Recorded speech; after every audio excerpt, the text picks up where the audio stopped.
হযরত আবু হুরায়রা বলেন, ইয়া রাসূলুল্লাহ, মা মাকে মেরেছেন, আমি আল্লাহর নবীর কাছে মায়ের বিরুদ্ধে নালিশ করতে আসি নাই। বললেন, কেন এসেছো? হযরত আবু হুরায়রা বলেন, হুজুর এসেছি একটা কারণে।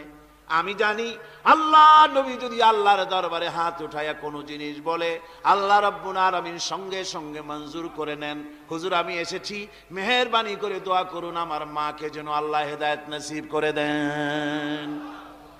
আল্লাহ নবী হাত উঁচু করে বললেন, আল্লাহুম্মা হিদি উম্মা আবি হুরায়রা, আয় আল্লাহ আমি দোয়া করি আবু হুরায়রার মাকে তুমি হেদায়েত নসিব করে দাও। রাসূলুল্লাহ দোয়া করছেন আর আবু হুরায়রা সমানে দৌড়াচ্ছেন। তিনি দৌড়াচ্ছেন, পিছন থেকে কয়েকজনে আবু হুরায়রার জামা টেনে ধরেছে, দৌড়ক। তাদের জানা আবু হুরায়রা খুব ভদ্রলোক মানুষ, কোন ঝড় ঝামেলার মধ্যে থাকে না, রাগ শাক করে না, চিৎকার মারে না, দৌড় মারে না, এত ভদ্র শরীর, দৌড়ায় কেন? না জানি কোন বিপদ বুঝি ঘটে গেছে। পিছন থেকে জামা টেনে ধরে বলে, দৌড়াও কেন? হযরত আবু হুরায়রা জামা সাহাবীর হাত থেকে ছিনায় নিয়ে বলেন, জামা ছেড়ে দাও, আমাকে দৌড়াতে দাও। আমি দৌড়াইয়া বাড়ি যে দেখতে চাই, আমি দৌড়াই আগে আমার বাড়ি পৌঁছতে পারলাম না, আমি যাওয়ার আগে আমার আল্লাহর নবীর দোয়া আমার বাড়ি পৌঁছে গেছে, আমি এইটা দেখতে চাই। হযরত আবু হুরায়রা বাড়িতে গিয়ে দরজা নক করলেন, ভেতর থেকে আওয়াজ এলো, কে? হযরত আবু হুরায়রা বলেন, মা আমি তোমার আবু হুরায়রা ফিরে এসেছি। মা বলছেন, বাবা অপেক্ষা করো, দরজা খুলতেছি।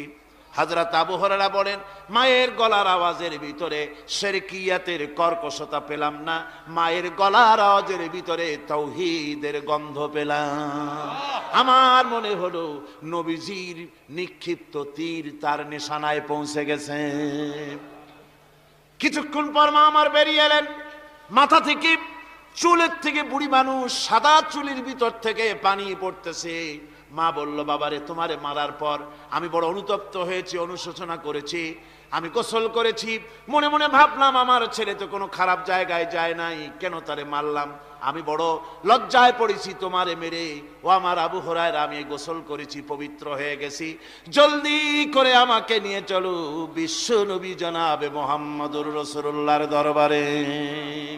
হযরত আবু হুরায়রার মা ঘোষণা করলেন, আশহাদু আল্লা ইলাহা ইল্লাল্লাহু ওয়াহদাহু লা শারীকা লাহু ওয়া আশহাদু আন্না মুহাম্মাদান আবদুহু ওয়া রাসূলুহু। আমার ভাইরা, মা বাপ সবচেয়ে সম্মানের জিনিস। আল্লাহর ইবাদতের পরই মা বাপের খেদমত করতে হবে। আল্লাহ পাক বলছেন, বান্দারে দেখ, মায়ের পেট থেকে আনলাম, মায়ের বুকের মধ্যে মহব্বত পয়দা করলাম, এত মহব্বত দিলাম তোর উপরে, যে কোনো বিদেশে যান, যেখানে যান, বাড়িতে ফিরলে পরে সকলে ছেলে মেয়ে ভাই বোন সবাই দেখবে সুটকেসে আমার জন্য আনছে কি, সবাই চিন্তা করবে আমার জন্য কি এনেছে। একমাত্র মা সন্তানের মুখের দিকে তাকাবে কখন খাইছে সে। সুবহানাল্লাহ, সুবহানাল্লাহ, আমার বাসার মুখখানা শুকনা, তুই বুঝি আজকে কিছু খাইস নাই। বিদেশে যেসব সন্তান থাকে, মা কাটা কবুতরের মতো ছটফট করে। আমার ছোটবেলার কথা আমি দেখেছি, সরসিনা মাদ্রাসা পড়তাম, আব্বা টাকা দিতেন মাদ্রাসায় যাওয়ার সময়, আবার মা আবার মুরগির ডিম বিক্রি করা, বিভিন্ন জিনিস বিক্রি করা বা বাজার করা পয়সা, উদ্বৃত্ত কিছু পয়সা আব্বার অজান্তে আমার হাতের মুঠার মধ্যে দিয়ে দিতেন। যখন মাদ্রাসার দিকে রওনা হয়েছি, পর্দার আড়াল থেকে দরজা থেকে দেখতাম, যতক্ষণ তাকায় দেখতেছি চোখ থেকে পানি দরদর করে পড়তেছে। সুবহানাল্লাহ, মা কি জিনিস! আল্লাহ আল্লাহ আল্লাহ। বিদেশে যদি কারো সন্তান মারা যায়, সবার জানার আগে কবি বলতেছেন, বিদেশে বিরাজ্যে যার পুত্র মারা যায়, পশু পক্ষী না জানিতে আগে জানে মা। মায়ের কলিজার তারে টান লেগে যায়, মা বুঝতে পারে আমার সন্তানটা নাই। আহারে মা! আমার বন্ধুগণ, মা যার বেঁচে আছে বেয়াদবি করেছেন, পাও ধরে মাপ নিয়ে নেবেন, পাও ধরে মাপ নিয়ে নেবেন। মা তো পা ধরে দেখবেন মাফ করে দিবে। সুবহানাল্লাহ, সুবহানাল্লাহ, কত দরদ তার বুকের মধ্যে। আর মা বাপকে সম্মান করবে। যাক, এই বিষয়ের উপরে আমি আর যেতে চাই না। শুধু আমি আপনাদের বললাম, এই বিশাল জনতাকে বললাম, সবচাইতে বড় পীর আপনার জন্য আপনার মা বাপ। সবচাইতে বড় পীর কে? মা বাপ। সন্তুষ্ট করেন, রুজিতে অভাব ঘটবে না। কোন মাজারে গিয়ে সেজদা দেওয়া লাগবে না, আল্লাহর কসম, মাজারে যাই চাওয়া লাগবে না।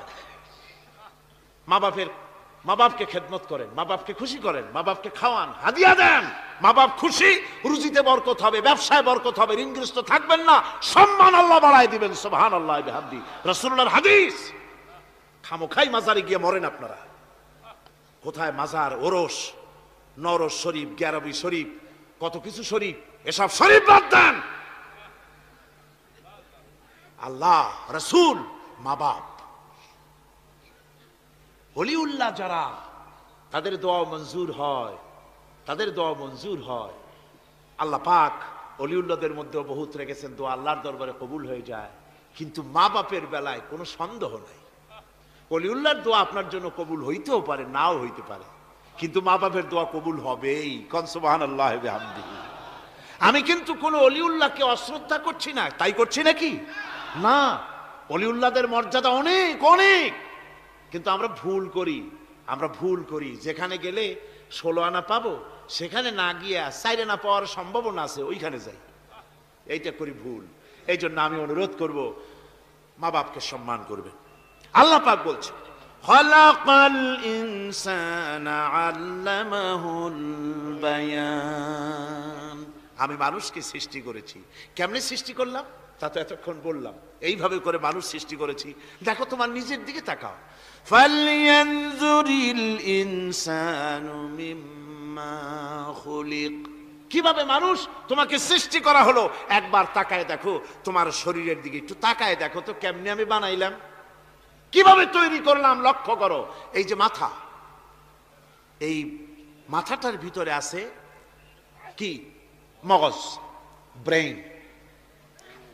বিজ্ঞানীরা বলেছেন এতে 1000 মিলিয়ন নার্ভ সেলস আছে এর মধ্যে। 1000 মিলিয়ন নার্ভ সেল। সেল হচ্ছে CELL, সেল। সেল মানে কোষ। এই 1000 অনুভূতি কোষ, 1000 মিলিয়ন অনুভূতি কোষ রয়েছে মাথার ভেতরে। মস্তিষ্কের এসব কোষগুলি, এসব সেলগুলি, তার মধ্যে আবার আছে নার্ভ ফাইবার, অর্থাৎ সূক্ষ্ম নার্ভ সুতা। সমগ্র শরীরের মধ্যে তা ছড়িয়ে দেওয়া আছে। এই সূক্ষ্ম সুতার মাধ্যমে ঘন্টায় 70 মাইল বেগে শরীরের প্রত্যেকটা অঙ্গ প্রত্যঙ্গের খবর মস্তিষ্কের মধ্যে চলে যায়। সুবহানাল্লাহ বিহামদিহি।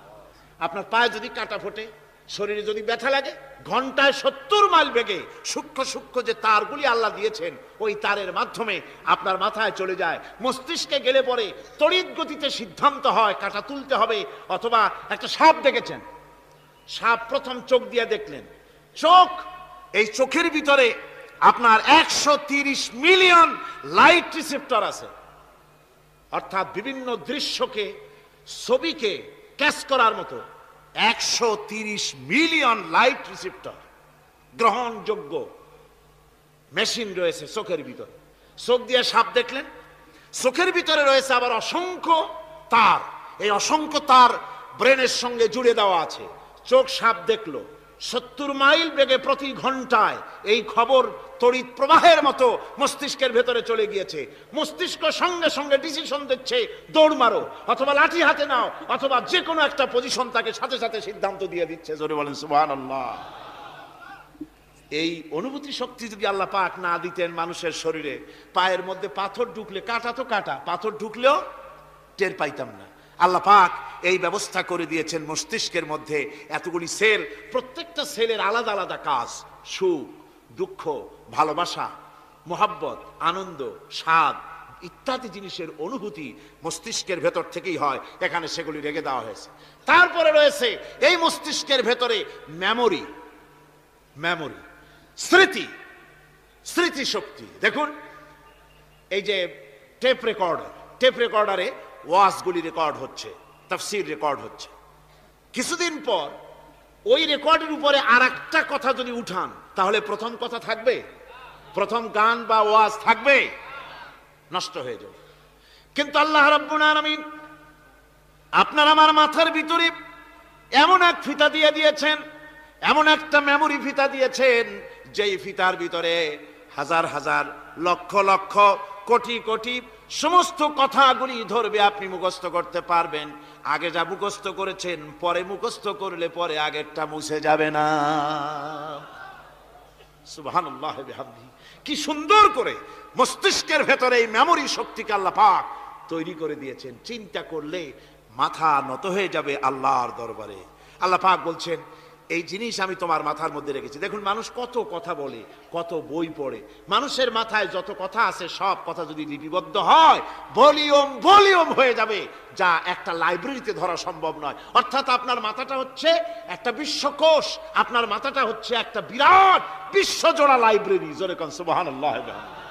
আপনার মাথায় যা আছে তা আপনার কোনো বিল্ডিং এর মধ্যে ধরবে না, কোনো গ্রামে কোনো দেশের মধ্যে তা ধরবে না, এত জিনিস আপনার মাথার মধ্যে আছে, ঠিক কিনা? এরপরে আল্লাহ পাক একটা চোখ আমাদের দিলেন। আল্লাহ রাব্বুল আলামিন বলেন, আলাম নাজআল লাহু আইনাইনি ওয়া লিসানান ওয়া শাফাতাইন ওয়া হাদাইনাহুন নাজদাইন। আমি কি তোমাদেরকে দুটি চক্ষু আর জিহ্বা, আর তোমাদেরকে আমি কি তোমাদের দুটি চক্ষু, দুটি ঠোঁট আর জিহ্বা কি আমি তোমাদের দেই নাই, যা দিয়া তোমরা দেখতে পাও, যা দিয়া তোমরা অনুভূতি, মাথার ভিতরে অনুভূতি জাগে? এই যে দুটো চোখ দিলাম, সুবহানাল্লাহ, সুবহানাল্লাহ বলেন। দুটি চোখ আছে বলে এই সুন্দর পৃথিবী দেখতে পাই। চোখ দুটি না থাকলে পৃথিবী অন্ধকার, মা দেখতে পাবো না, কোরআন দেখতে পাবো না, পৃথিবী দেখতে পাবো না, বাপ দেখতে পাবো না, সন্তান দেখতে পাবো না, দুনিয়াটা মিথ্যা হয়ে যাবে, ঠিক কিনা? ছোট্ট চোখ, 1 থেকে 1.5 ইঞ্চির ভিতরে এত সুন্দর দুটি ক্যামেরা, যে ক্যামেরা দিয়া দুনিয়ার সব কিছুকে ক্যাচ করা যায়, সব ক্যাচ করা যায়। বলুন তো, এমন একটা বাক্স আপনারা কেউ বানায় দিতে পারবে যে বাক্সের ভিতরে হাতি, ঘোড়া, বাঘ, ভল্লুক, ময়না, টিয়া, পাহাড়, পর্বত, নদ, নদী, কীট, পতঙ্গ, তরু, লতা, গাছপালা, গোষ্ঠী শুদ্ধা ধরবে, আরো খানিকটা জায়গা বাকি থাকবে, এরকম একটা বাক্স কেউ বানায় দিতে পারবে? পারবে না। এমন একটা বাক্স পৃথিবীর কোন মিস্ত্রি বানাতে পারবে না। কিন্তু আল্লাহ রাব্বুল আলামিন আপনার আমার কপালের নিচে 1 থেকে 1.5 ইঞ্চির ভিতরে এমন 2টা ফিল্ম বক্স তৈরি করে দিয়েছেন, যা দিয়া তাকাবেন আপনি কোটি কোটি মানুষ দেখবেন, পাহাড় দেখবেন, সমুদ্র দেখবেন, সূর্য দেখবেন, চন্দ্র দেখবেন। এত কিছু দেখার পরেও চোখের ভিতরে আরো খানিকটা জায়গা ফাঁকা থেকে যায়। কি বিরাট নিয়ামত এই চোখ আল্লাহ পাক আমাদেরকে দান করেছেন। এই চোখকে হেফাজতের জন্য আবার চোখের উপরে সানসেট তুলে দেওয়া আছে। সানসেট ভুরু, আল্লাহ ভুরু লাগায় দিয়েছেন, নিচে একটু হাড় জায়গায় দিয়েছেন, উপরে সানসেট, ভেতরে চোখ, যাতে করে বল এসে লাগলে পরে চোখটা গলে না যায়, আছাড় খেলে পরে চোখটা গলে না যায়, চোখটাকে সেফ সাইডে রেখে দিয়েছেন আল্লাহ পাক সুবহানাহু ওয়া তাআলা।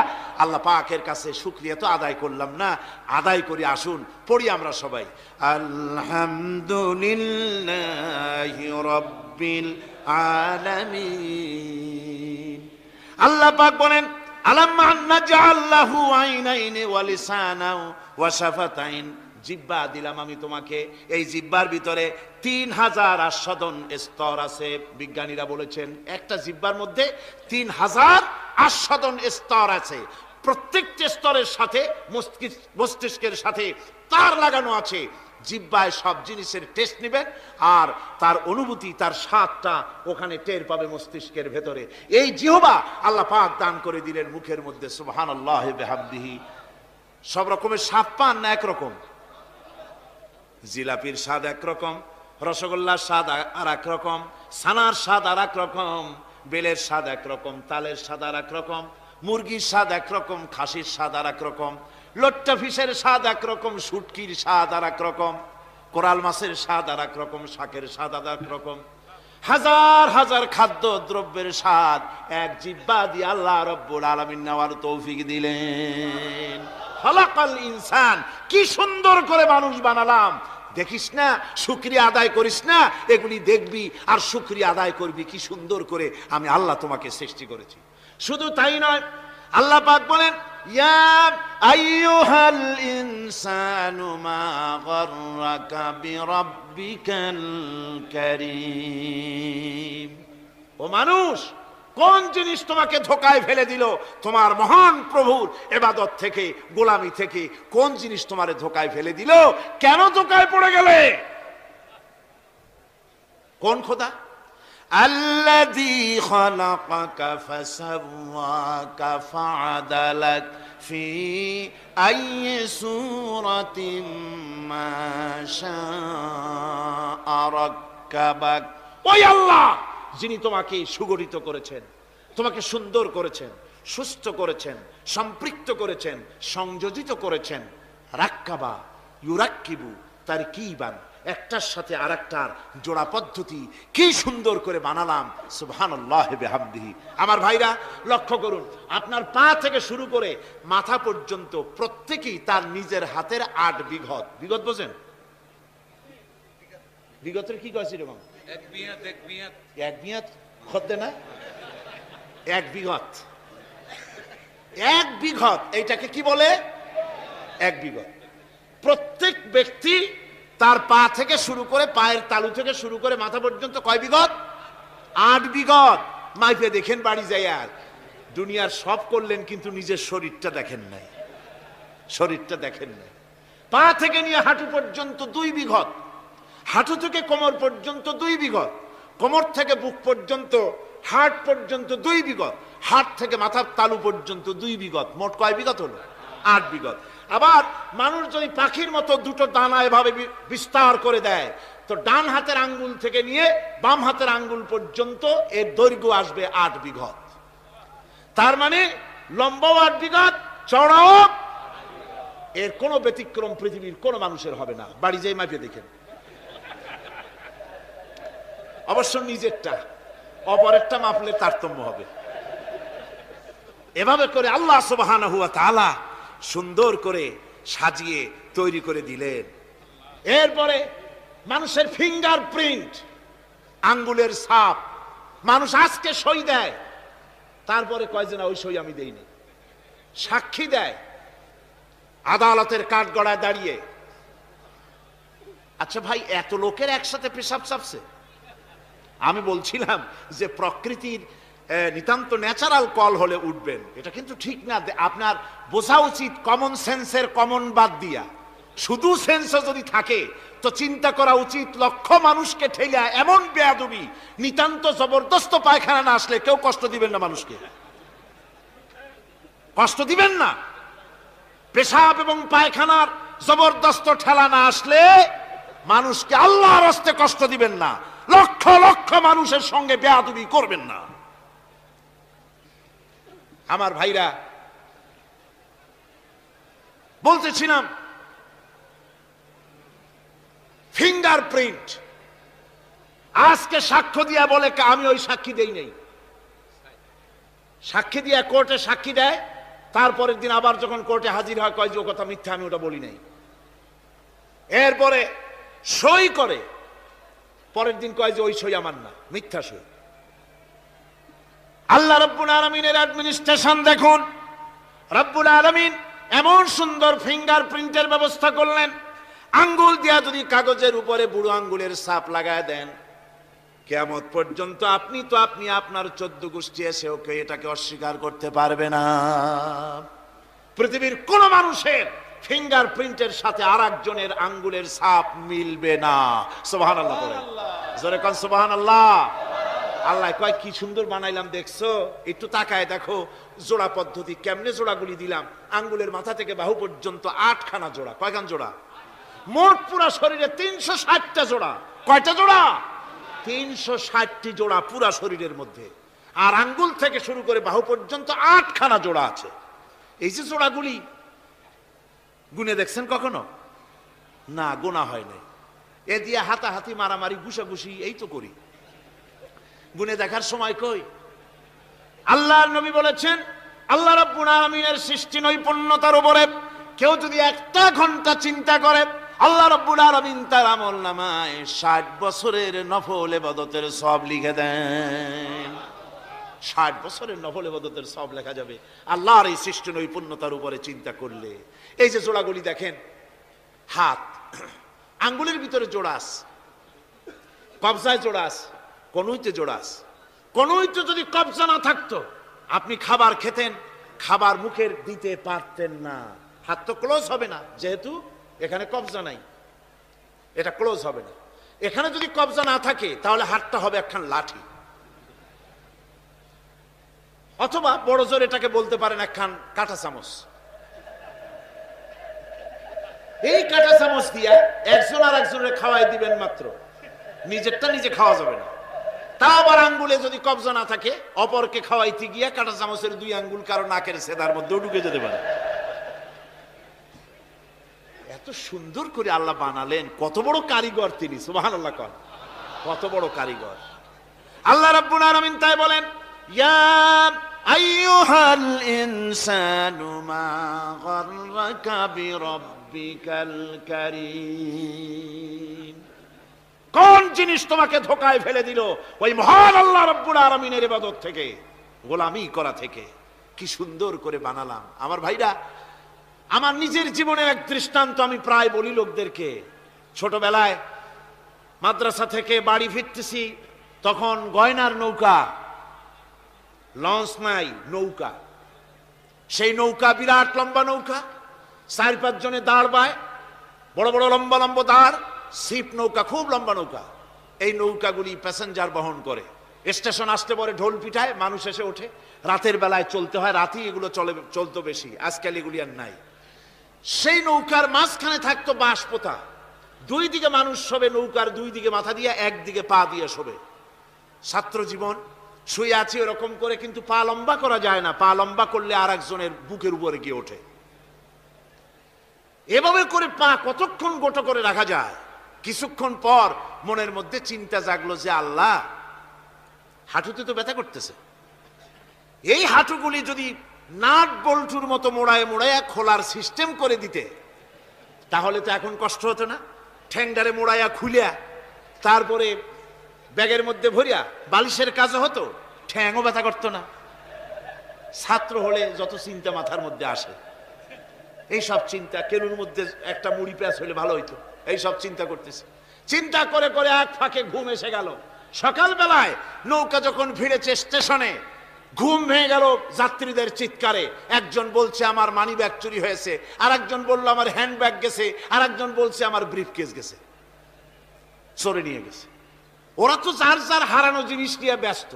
আমি তখন তওবা করতেছি যে আল্লাহ, আমার বুদ্ধিমতো যে বুদ্ধি রাত্রে করলাম, এই বুদ্ধিমতো যদি মানুষের হাতে এবং কেনুতে থাকতো নাট বল্টির মতো করে মুড়ি পেঁয়াজ দেওয়া, আর ওইগুলি যদি থাকতো ব্রিফকেসের মধ্যে, হ্যান্ডব্যাগের মধ্যে, তাহলে তো সকালবেলায় শুনতাম কেউ বলতো যে আল্লাহ আমার তো ঠ্যাং চুরি হয়ে গেছে, কেউ বলতো আমার তো হাত চুরি হয়ে গেছে।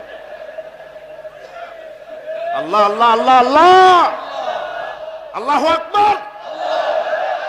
আল্লাহ সুবহানাহু ওয়া তাআলা কি সুন্দর করে তৈরি করেছেন। এত হাল তারা মিন ফুতুর, আমার সৃষ্টি নৈপুণ্যতার ভেতরে কোনো ভুল দেখতে পাও? কোনো ভুল পাবে না। আমার সৃষ্টি নৈপুণ্যতার ভেতরে কোনো ভুল নাই। সুবহানাল্লাহি বিহামদিহি, সুবহানাল্লাহি বিহামদিহি। এত সুন্দর করে আল্লাহ সুবহানাহু ওয়া তাআলা মানুষ সৃষ্টি করলেন। খলাকাল ইনসান আল্লামাহুল বায়ান। তিনি মানুষকে কথা বলা শিখিয়েছেন, তিনি মানুষকে সৃষ্টি করেছেন এত সুন্দর করে, চামড়া দিয়ে, সুন্দর করে চোখ দিয়ে, চুল দিয়ে, মুখ দিয়ে, কি সুন্দর করে বানিয়েছেন। সুবহানাল্লাহ। দেখুন, পায়ের তালুর চামড়া একরকম, তলার চামড়া আর এক রকম, বুকের চামড়া একরকম, পিঠের চামড়া আর এক রকম, ঠিক কিনা কর? পায়ের উপরের যে চামড়া, ওই চামড়াটা যদি পায়ের তলায় হতো 2 দিনও হাঁটা যেত না, প্রতি সপ্তাহে 3 বার করে হাফসুল করা লাগতো, কোন ঠিক কিনা? আল্লাহ সুবহানাহু ওয়া তাআলা যেখানে যেটা দরকার তাই দিয়েছেন। আর ওরা বলে কি, কয় যে আল্লাহ নাই, দেয়ার ইজ নো গড। ছাগল কোথাকার। গ্যাগারিন বলেছিলেন, ইউরি গ্যাগারিন প্রথম মহাশূন্যচারী, মহাশূন্য পরিভ্রমণ করে এসে বললেন যে মহাশূন্যের লক্ষ লক্ষ মাইল পরিভ্রমণ করে এলাম, মহাশূন্যে হিন্দুরা যাকে ভগবান বলে, খ্রিস্টান যাকে গড বলে, মুসলমানেরা যারা আল্লাহ বলে, এই লক্ষ লক্ষ মাইলের কোন জায়গায় অস্তিত্ব দেখলাম না। কিসের আল্লাহ, কিসের গড? নাউজুবিল্লাহি মিন যালিক। কত বড় ছাগল! তুমি দেখবা আল্লাহ রে, তুমি তো নিজের শরীরই নিজে দেখো না। আমরা কি আমাদের নিজের শরীরটা দেখি? আয়নার সাহায্য ছাড়া ঘাটটা কেমন, হিপটা কেমন, ব্যাকটা কেমন, পেছনের উরুটা দেখতে কেমন, আজ পর্যন্ত আয়নার সাহায্য ছাড়া দেখতে পারি নাই। নিজের শরীরটাই দেখতে পারি নাই, আর এই শরীরের স্রষ্টাকে দেখতে চাই। সাহস তো কম না পাগলের। আল্লাহ সুবহানাহু ওয়া তাআলা তিনি মানুষকে সৃষ্টি করেছেন, কত সুন্দর করে তিনি বানিয়েছেন। একবার লক্ষ্য করে দেখো, শুকরিয়া আসবে আল্লাহর দরবারে, মাথা নত হয়ে আসবে। কি সুন্দর করে আল্লাহ পাক বানিয়েছেন। মানুষের শরীরে কিডনি লাগবে দুটি, কিডনি লাগবে একটা। কিডনি কি? কিডনি হচ্ছে আপনার পেশাবকে ছেঁকে বের করে দেয়, একটা দারুণ জিনিস আপনার শরীরের জন্য। কিডনি যদি ইনঅ্যাক্টিভ হয়ে যায়, হাত পায়ে পানি এসে হাত পা ফুলে আপনি মৃত্যুর দিকে এগোতে থাকবেন। এই কিডনি, এই ছাকনি মাত্র একটা হলে চলে, কিন্তু আল্লাহ পাক ছাকনি এই কিডনি দিয়েছেন দুটো। কটা দিলেন? দুটো। একটা যদি কখনো ডিসঅর্ডার হয়ে যায়, আর একটা দিয়ে যেন আমার বান্দা কাজ চালায় নিতে পারে। সুবহানাল্লাহ বিহামদিহি, সুবহানাল্লাহ। চোখ তো একটা হলেও হয়, কিন্তু আল্লাহ চোখ দিলেন দুটো। কটা দিয়েছেন? দুটো চোখ দিয়েছেন, দুটো কান দিয়েছেন। আমি অবাক হয়ে গিয়েছি যখন আমার ছেলের চিকিৎসা চলতেছিল সিঙ্গাপুর মাউন্ট এলিজাবেথ হসপিটালে। 4টা অপারেশন হয়েছে। আমার ছেলে কারিবুল মত, একেবারে মৃত্যুর দুয়ারে চলে গিয়েছিল। 4টি অপারেশন, 40 ব্যাগ রক্ত লেগেছে। 2.5 ফিট তার ইন্টেস্টাইন কেটে ফেলেছে, 2.5 ফিট খাদ্যনালী কেটে ফেলে দিয়েছে। আমি ডাক্তারকে জিজ্ঞেস করলাম, সার্জনকে, 2.5 ফিট তার খাদ্যনালী তুমি কেটে ফেললে, তা আমার এই ছেলে খেয়ে হজম করবে কি করে? তার খাওয়াটাও প্রবলেম হবে না? ডাক্তার আমাকে যা বলল, শোনা মাত্র আমার চোখে পানি এসে গেল। ডাক্তার বলল, তুমি জানো না, আমি তো মাত্র 2.5 ফিট কেটেছি। তোমার স্রষ্টা, এই পৃথিবীর স্রষ্টা মানুষ যিনি সৃষ্টি করেছেন, প্রত্যেক মানুষের পেটের ভিতরে এই খাদ্যনালীকে রব্বুল আলামিন 22 ফিট লম্বা করেছেন। 22 ফিট লম্বা আছে এটা। আমি তো মাত্র 2.5 ফিট কেটেছি। কোন প্রয়োজনে যদি কাটতে কাটতে আরো কাটা হয়, 10 ফিটও কাটা হয়, কষ্ট হবে না। সুবহানাল্লাহ বিহামদিহি। তার শ্বাস নেওয়ার জন্য, প্রশ্বাস নেওয়ার জন্য কি ব্যবস্থা আল্লাহ পাক করেছেন।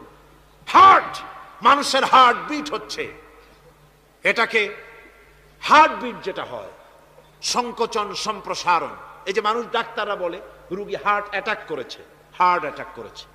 হার্ট যে হার্ট অ্যাটাক করলো, অ্যাটাকটা কি? অ্যাটাকটা হচ্ছে সংকোচন সম্প্রসারণ, সংকোচন সম্প্রসারণ, এরকম হচ্ছে। ফট করে এটা অ্যাটাক করলো, আর যদি ছেড়ে না দেয়, এটাই অ্যাটাক করা, এটাই তার জীবনটা শেষ হয়ে যাওয়া। ডাক্তাররা বলেছেন যে মানুষের শরীরের সবকিছু চিন্তা করে, গবেষণা করে বহুত কিছু বুঝেছি, কিন্তু হার্টটা এরকম পাঞ্চিং কেন করে, এই জিনিস আজও পর্যন্ত আমাদের মাথায় ঢোকে নাই। সুবহানাল্লাহ।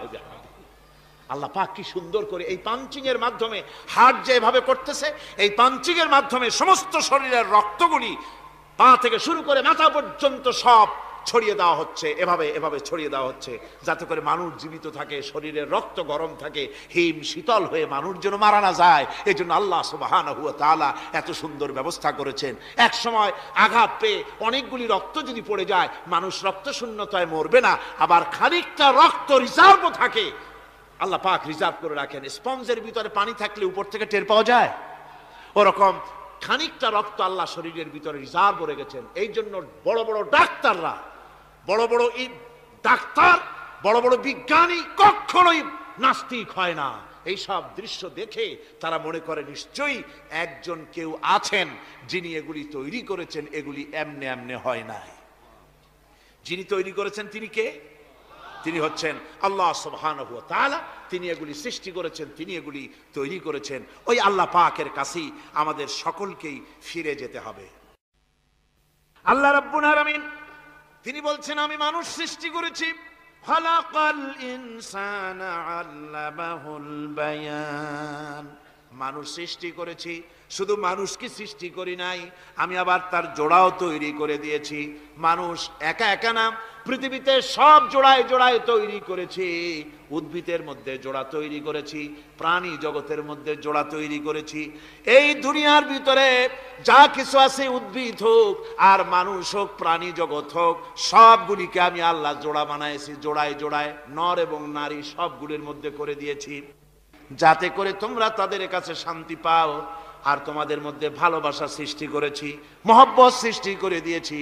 আর পরিণত বয়সে এই মহব্বতকে আমি আল্লাহ করুণার সহৃদয়তায় পরিণত করে দেই। তোমার থেকে তোমার জোড়া নারী সৃষ্টি করেছি, স্ত্রী। সেই স্ত্রীর কাছে তুমি তোমার স্বস্তি শান্তি ফিরে পাবে। আর যখন বৃদ্ধ হয়ে যাবে, তখন এই ভালোবাসাটাকে আমি করুণা আর মহব্বতের মধ্যে পয়দা করে দেই। এর দ্বারা এই ভালোবাসা এবং মহব্বতের মাধ্যমে সন্তান সন্ততি পৃথিবীতে আসে, নাতি আসে, পৌত্র আসে, পৌত্রী আসে। এভাবে করে আত্মীয় স্বজন পরিবেষ্টিত অবস্থায় দুনিয়ায় মানব বংশ আমি এভাবে করে বৃদ্ধি করি। আর এরপরে মানব সৃষ্টি করে মানুষকে এক পরিবেশ সৃষ্টি করে দিয়ে তাকে কথা বলারও আমি ভাষা শিখিয়েছি। আল্লামাহুল বায়ান। মানুষকে আমি কি শিক্ষা দিয়েছি? কথা বলতে আমি শিক্ষা দিয়েছি। কথা বলার কারণেই মানুষ মানুষ, আর কথা বলতে পারে না বলে মানুষের সাথে পশুর সাথে এই বিরাট পার্থক্য। পশু কথা বলতে পারে না, মানুষ কথা বলতে পারে। কথা বলা হচ্ছে মানুষের একটা বিশেষ বৈশিষ্ট্য। আরে বায়ান শব্দের অর্থ শুধু কথা নয়, বায়ান শব্দের অর্থ হচ্ছে চেতনা, বুদ্ধি, অনুভূতি, প্রজ্ঞা, মেধা, চিন্তা, বিবেচনা, ইচ্ছা শক্তি, প্রতিরোধ শক্তি, এ সবগুলি বায়ানের ভিতরে সীমাবদ্ধ। যে আমি বায়ান শিক্ষা দিয়েছি, তার মানে এতগুলি জিনিস আমি তোমার মধ্যে আমি সৃষ্টি করে দিয়েছি মানুষের মধ্যে। এরপরে এ বায়ান একটি শিক্ষা। শিক্ষা বলতে বুঝায়, এই শিক্ষাটা আল্লাহ সবাইকে দিয়েছেন। মাছ সাঁতার কাটতে পারবে, পাখি আকাশে উঠতে পারবে। পাখিকে আল্লাহ ওড়ার ক্ষমতা দিয়েছেন। মুরগির বাচ্চা ডিমের থেকে বের করে পানির মধ্যে ছেড়ে দিবেন, ও সাঁতার কাটতে পারবে না। আপনি আমারে কোন মুরগির ডিমের ভিতরে মুরগির বাচ্চা, হাঁসের ডিমের ভিতরে হাঁসের বাচ্চা, সে কি করে বোঝে ডিমের কোন অংশ পাতলা, সেই অংশটা সে অপারেশন শুরু করে দেয়। সে কিন্তু সব জায়গায় ঠকায় না। ওই ডিমের পর্দার ভিতরে একটা অংশ আছে পাতলা, সামান্য পাতলা, সেই পাতলা অংশ সে ঠুকঠুক করে একটুখানি অপারেশন করে, পর্দাটা ফেটে যায়, সেখান থেকে সে বেরিয়ে আসে। কে শিখালো যে এই জায়গায় ঠুকঠুক করে আওয়াজ কর, বেরোতে পারবি? কে শিখালো? আল্লাহ পাক শিক্ষা দিয়েছেন। এটা বায়ানের অন্তর্গত। মানুষকে দিয়েছেন বায়ান, ওকে দিয়েছেন শিক্ষা। হাঁসের বাচ্চা পানির ভিতরে ছেড়ে দিলে ওকে সাঁতার কাটতে হবে, কে শিখালো? আল্লাহ পাক। বাতাসে পাখিরা উড়ে বেড়ায় ডানা মেলে। আওয়ালাম ইয়ারাউ ইলা তায়রি সাফাতিন ওয়া ইয়াকবিদনা মা ইউমসিকুহুন্না ইল্লার রহমান। দেখে নাকি তারা পাখিটি কেমন? মেলি দুটি লঘু ডানা, উড়িয়া বেড়ায় শূন্যের পরে নাহি তার কোনো মানা। আবার সে ডানা গুটাইয়া চলে, কিন্তু পড়ে না তবু। বলকে বাতারে শূন্যে রাখিছে ভিন্ন সে এক প্রভু। প্লেনের মতো, এরোপ্লেনের মতো দেখছেন না পাখিগুলি এরকম এরকম করে ওড়ে। আবার কখনো উঠতে গিয়ে আর ডানা দোলায় না, দুটো ডানা শরীরের সাথে মিশাইয়া একেবারে রকেটের মতো উড়ে চলে যায়, কিন্তু পড়ে যায় না। কে তাকে শূন্যের উপরে রেখেছে? জোরে কন, কে রেখেছে? আল্লাহ পাক। এই ট্রেনিং আল্লাহ পাক তাকে দিয়েছেন। আল্লাহ পাক তাকে এই শিক্ষা দিয়েছেন। এই শিক্ষা, পানিতে সাঁতার কাটবে মাছ, বায়ুতে ভেসে বেড়াবে পাখি, তারপরে মানুষের চোখের পলক পড়বে, পাকস্থলী হজম করবে, এসব শিক্ষা আল্লাহই দিয়েছেন। প্রত্যেকটা জিনিসকে সৃষ্টি করেছেন, আর তার কাজটাও কিভাবে হবে তাও আল্লাহ পাক শিখিয়ে দিয়েছেন। এই জন্য শুধুমাত্র এই শিক্ষাটুকুনি নয়, মূল শিক্ষা হচ্ছে আল্লামাহুল বায়ান। এর আসল অর্থ হলো মানুষের জ্ঞানের পূর্ণতার জন্য আল্লাহ পাক বায়ান দিয়েছেন। সে বায়ান হচ্ছে কোরআনে কারীম। সে বায়ান কি? কোরআন। এই কোরআন হচ্ছে মানুষের জ্ঞানের পূর্ণতা। কোরআন দিয়েই মানুষের জ্ঞান পরিপূর্ণ হয়। ওমা উতীতুম মিনাল ইলমি ইল্লা কালিলা, তোমাদেরকে খুব সামান্যতম জ্ঞান দেওয়া হয়েছে। আসল জ্ঞানের মালিক কে? আল্লাহ সুবহানাহু ওয়া তাআলা। আল্লাহ রাব্বুল আলামিন বলেন আশ-শামসু ওয়াল কমারু বিহুসবানিন ওয়ান নাজমু ওয়াশ-শাজারু ইয়াসজুদান। সূর্য এবং চন্দ্র একটা বিরাট একটা হিসাবের অনুসরণে বাধ্য। সূর্য আর চন্দ্র একটা হিসাবের অনুসরণে বাধ্য, এর ব্যতিক্রম হওয়ার কোনো উপায় নাই। সূর্য এবং চন্দ্র তার আপন আপন কক্ষপথে ঘুরবে, ইচ্ছে মাফিক সূর্য চন্দ্র ঘুরতে পারবে না। রাত 12টার সময় সূর্য এসে বলতে পারবে না বেটা রাত সর, আমি এখন উদিত হব, পারবে? পারবে না। দিনের দুপুরের সময় রাত এসে মাথা চাড়া দিয়ে জাগাতে পারবে না, দিন সরে যা, আমি এখন সবটাকে রাত বানায় দেব, পারবে না। চন্দ্র এবং সূর্য একটা নির্ধারিত একটা হিসাবের অনুসরণে তারা রয়েছে। আর এই হিসাবের নিয়ম, কঠোর হিসাবের নিয়মতান্ত্রিকতার ভেতরে থাকার কারণেই মানুষের জন্য চন্দ্র, মাস, বছর ইত্যাদি গণনা মানুষের জন্য আল্লাহ সহজ করে দিয়েছেন। আল্লাহ পাকের নবীর কাছে জিজ্ঞাসা করা হচ্ছে ওয়ায়াসআলুনাকা আনিল আহিল্লাম, ও নবী আপনাকে প্রশ্ন করা হয় চাঁদ সম্পর্কে। কাফেররা প্রশ্ন করেছে চাঁদের ক্রমবর্ধমান ক্রমহ্রাস কেন, চাঁদ বাড়ে কেন, কমে কেন, আপনারে জিজ্ঞাসা করা হয়, আপনি জবাবে বলুন কুল হিয়া মাওয়াকিতু লিন্নাস, বলুন এ চাঁদ হচ্ছে মাস, দিন, বছর গণনা করার জন্য, গোটা পৃথিবীবাসীর জন্য আমি একটা স্থায়ী ক্যালেন্ডার আকাশে ঝুলায় রাখছি। জোরে কান সুবহানাল্লাহ। বিনা পয়সার ক্যালেন্ডার কে ঝুলায় রাখছেন? আল্লাহ সুবহানাহু ওয়া তাআলা, তিনি ঝুলিয়ে রেখেছেন এই ক্যালেন্ডারকে।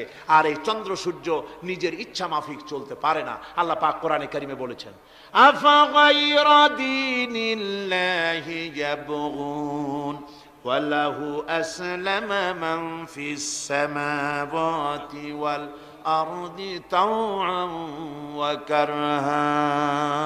তোমরা কি আমার দেওয়া জীবন ব্যবস্থা ছেড়ে দিয়ে মানুষের তৈরি করা, অন্যের তৈরি করা মতবাদ গ্রহণ করতে চাও? ওয়ালাহু আসলামা মান ফিস সামাওয়াতি ওয়াল আরদ, অথচ আকাশে যা কিছু আছে, জমিনে যা কিছু আছে, সব আমার কি করছে? আমার হুকুম মেনে, আমার আনুগত্য করে তারা চলছে। আনুগত্যের সামনে মস্তক অবনত করে দিয়েছে। তাই তো আমরা দেখতে পাই তাল গাছে কোনোদিন বেল হয় না, হয়? চট্টগ্রামে হয় বোধহয়। তাল গাছে বেল হয়, নারকেল গাছে আম হয়, নিম গাছে লিচু হয়? হয় না। আল্লাহর সুন্নতের ভিতরে কোনো পরিবর্তন পাওয়া যাবে না। দেখুন বঙ্গোপসাগরের পানি মিষ্টি না নোনা? সবাই বলুন মিষ্টি না নোনা? বঙ্গোপসাগরের নোনা পানি জোয়ারের টানে এই বঙ্গোপসাগরের নোনা পানিগুলি পদ্মা, মেঘনা, যমুনার ভিতরে প্রবেশ করে মিষ্টি পানির ভিতরে। আবার ভাটির টানে পদ্মা, মেঘনা, যমুনার পানিগুলি, মিষ্টি পানিগুলি নোনা পানির মধ্যে গিয়া ঢোকে। মাঝখানে কোনো পার্টিশন নাই।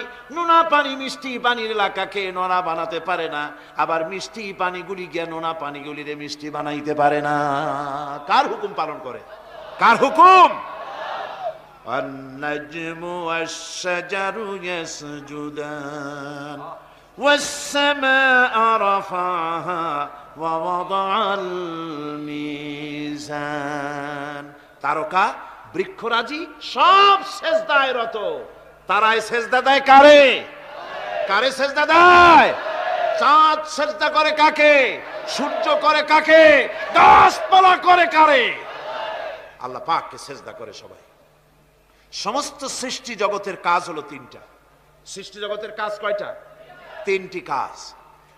একটা কাজ হচ্ছে সৃষ্টি জগৎ মহান আল্লাহর উদ্দেশ্যে সিজদা করবে, তার হামদ করবে, তার তাসবিহ করবে। তিনটা কাজ, সিজদা করবে, হামদ করবে, তাসবিহ করবে। এই তিনটা কাজ হচ্ছে সৃষ্টি জগতের।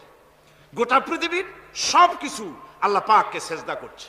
কোরআনে কারিমে রব্বুল আলামিন বলেন وَلِلَّهِ يَسْجُدُ مَنْ فِي السَّمَاوَاتِ وَالْأَرْضِ طَوْعًا وَكَرْهًا وَظِلَالُهُمْ بِالْغُدُوِّ وَالْآصَالِ। আল্লাহ পাক বলেন আকাশে যা কিছু আছে, জমিনে যা কিছু আছে সব কিছু আমার সেজদা করে, এমনকি গাছও আমার সেজদা করে। গাছগুলি সকাল বেলায় গাছের ছায়া সকাল বেলায় আর বিকাল বেলায় নিজের ছায়া লম্বা করে দিয়ে আমার সামনে সেজদায় পতিত হয়ে যায়। গাছগুলি আমাকে সেজদা করে, তারকা সমূহ চন্দ্র সূর্য সব আমাকে সেজদা করে। ওয়ালিল্লাহি ইয়াসজুদু মা ফিস সামাওয়াতি ওয়া মা ফিল আরদ মিন দাব্বাতিন ওয়াল মালাইকাতু ওয়া হুম লা ইস্তাকবিরুন। আকাশ এবং জমিনে যা কিছু আছে আমার সেজদা করে। আমার সেজদা থেকে কেউ অহংকার করে না, অহমিকতা করে না। আমার সেজদা থেকে কেউ ফিরে যায় না, সবাই আমাকে সেজদা করে। সুতরাং ও মানুষ, আমার দরবারে সেজদায় মাথা নত করে দাও। সবগুলি আমার সামনে সেজদা করতেছে। আলাম তারা আন্নাল্লাহা ইয়াসজুদু লাহু মান ফিস সামাওয়াতি ওয়া মান ফিল আরদ والشمس والقمر والنجوم والجبال والشجر والدواب وكثير من الناس।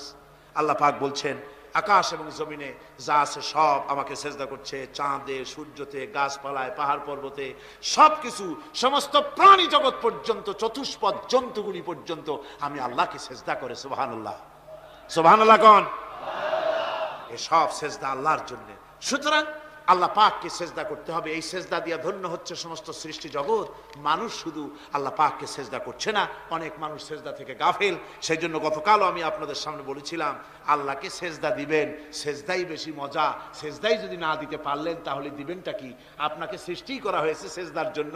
মানুষ যেমন সেজদা দিতে পারে নাক দিয়া, কপাল দিয়া, হাত দিয়া, পা দিয়া, হাঁটু দিয়া, মানুষ যেমন সেজদা দিতে পারে মানে শরীর অঙ্গ প্রত্যঙ্গ দিয়ে, এইভাবে কিন্তু পৃথিবীর অন্য কোনো প্রাণী সেজদা দিতে পারে না। দেখুন না, আপনার বাড়ির একটা বিড়াল অথবা ছাগল অথবা গরু, ওরে নাক আর কপাল দিয়ে মানুষে যেমন সেজদা দেয়, ওই রকম সেজদা দেওয়াতে চেষ্টা করে, চারটা ঠ্যাং নিয়ে উল্টে পড়ে যাবে, সেজদা দিতে পারবে না। সেজদা নাক আর কপাল দিয়া সেজদার ব্যবস্থা আল্লাহ মানুষের জন্যই করেছেন। সুবহানাল্লাহ ওয়া বিহামদিহি। বেশি করে আল্লাহ পাককে সেজদা করতে হবে আর তাসবিহ করতে হবে। আল্লাহ পাকের তাসবিহ করবেন কার? ইউসাব্বিহু লিল্লাহি মা ফিস সামাওয়াতি ওয়া মা ফিল আরদ। সাব্বাহা ইউসাব্বিহু তাসবিহান। অতীতে তাসবিহ পড়েছে, বর্তমানে তাসবিহ পড়ছে, ভবিষ্যতেও তাসবিহ পড়বে। আল্লাহ যা আছে আকাশে, যা আছে জমিনে, তাসবিহ পড়বে কার? আল্লাহ পাকের তাসবিহ পড়বে। সুতরাং এই পৃথিবীতে যা আছে সব আল্লাহর তাসবিহ পড়ছে। আমরা বুঝি না, ওদের ভাষা বুঝি না। বাতাস তার শনশন রবে, পানি তার কুলুকুলু নাদে, পাতা পল্লবগুলি তার মর্মর রবে, পাখি তার কল কাকলিতে ইত্যাদি যত রকমের শব্দ আমাদের কানে আসে, সমস্ত শব্দের মধ্যে আল্লাহর জিকির হয়, আমরা বুঝি না। কোরআনে কারীম এ কথাটা এভাবে বলছেন, ওয়া ইম মিন শাইইন ইল্লা ইউসাব্বিহু বিহামদিহি ওয়ালাকিন লা তাফকাহুনা তাসবিহাহুম। যা আছে পৃথিবীতে, আকাশে জমিনে, সব আমার তাসবিহ পড়ে, তোমরা বোঝো না।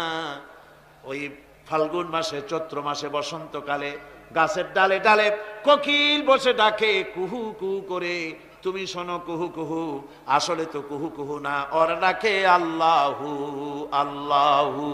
পড়েন সবাই, আল্লাহু আল্লাহু আল্লাহু আল্লাহু আল্লাহু। সব কিছু আল্লাহ পাকের জিকির করছে, আল্লাহর তাসবিহ করছে।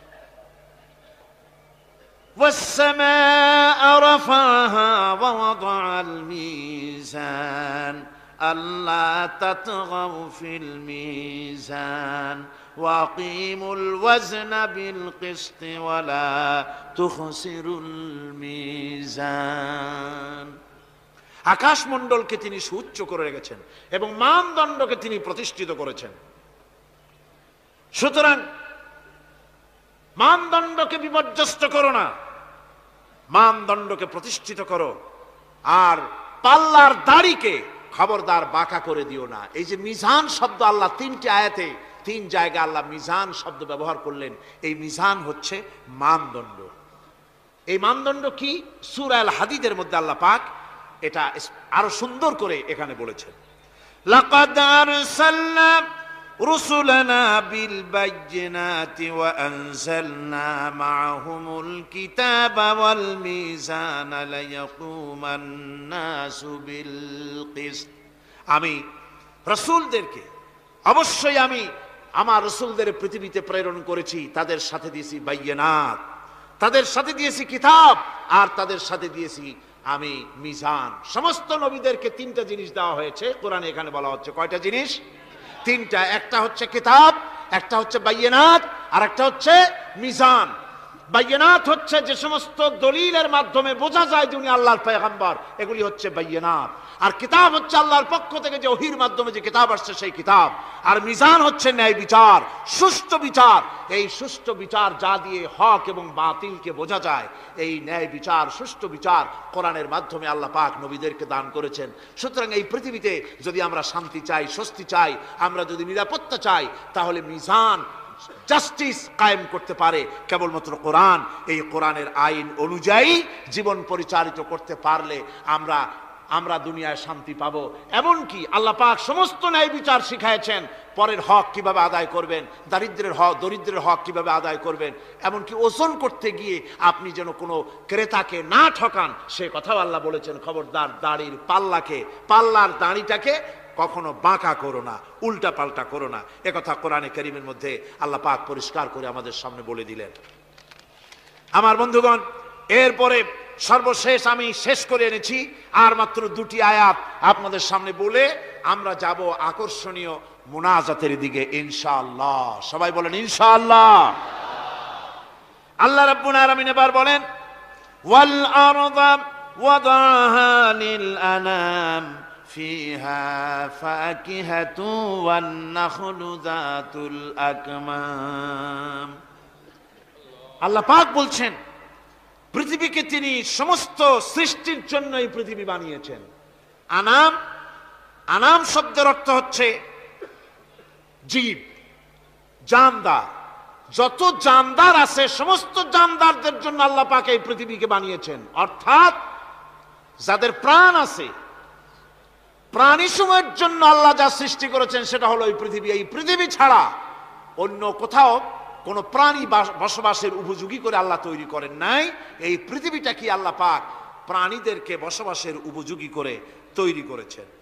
তারপরে বলছেন পৃথিবী তো তৈরি করলাম, এরপরে আমি তাদের সমস্ত খাবার দাবারের ব্যবস্থাও করেছি।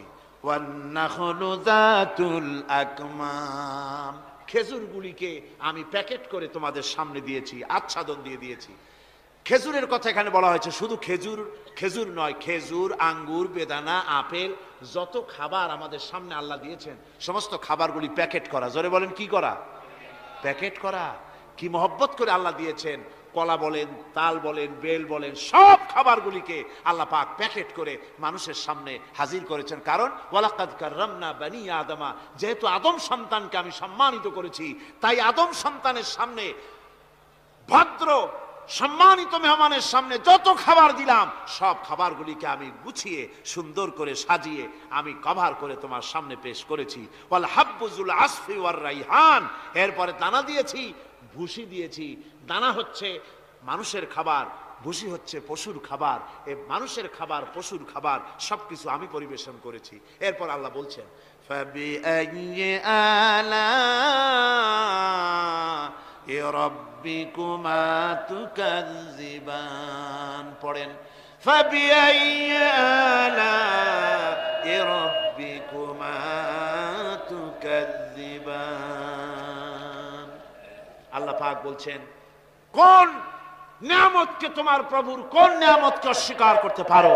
আল্লাহর কোন নিয়ামতকে অস্বীকার করতে পারবে না। এভাবে হাজারো নিয়ামত দিয়ে আমি তোমাদেরকে সমৃদ্ধ করেছি।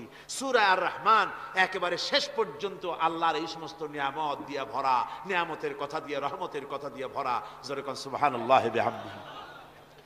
এই কোরআন, যে কোরআন আল্লাহ আমাদের শিক্ষা দিলেন, এই কোরআন অনুযায়ী দয়া করে যে কোরআন দিলেন, যাতে অর্থনীতি আছে, সমাজনীতি আছে, রাজনীতি আছে, যাতে মানুষের পারিবারিক জীবন আছে, সবকিছু যে কোরআনে আছে। এই কোরআন দিয়ে রাসূলুল্লাহ একটা সমাজ তৈরি করেছিলেন যেখানে চুরি ছিল না, ডাকাতি ছিল না, জেনা ব্যভিচার ছিল না। ওরকম একটি সমাজ বাংলাদেশে প্রতিষ্ঠিত হোক, এটা কি আপনারা চান? কারা কারা চান দেখতে চাই?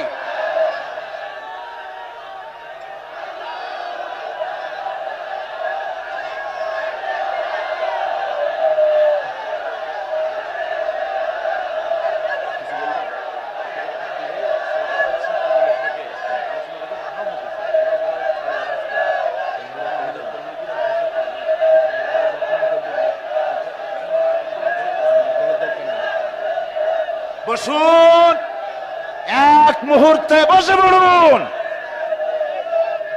এক মুহূর্তে বসে পড়ুন।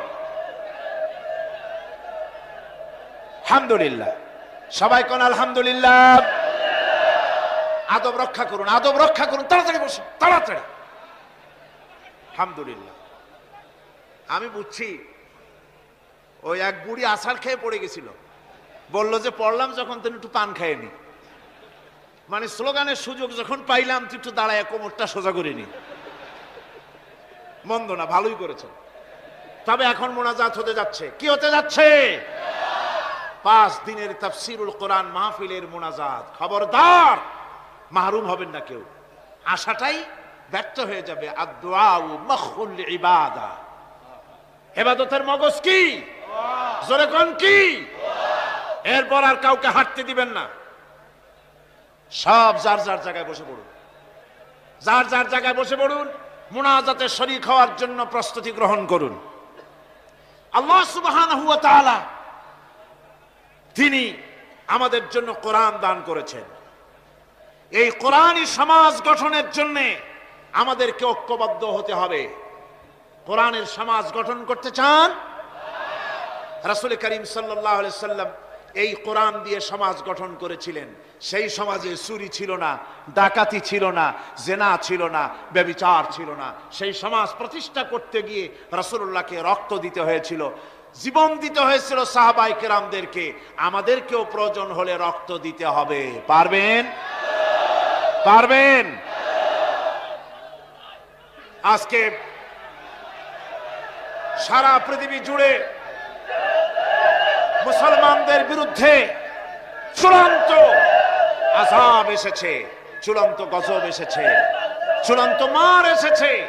এই মারের মধ্য থেকে আমাদেরকে বাঁচতে হবে, আমাদেরকে প্রস্তুতি নিতে হবে।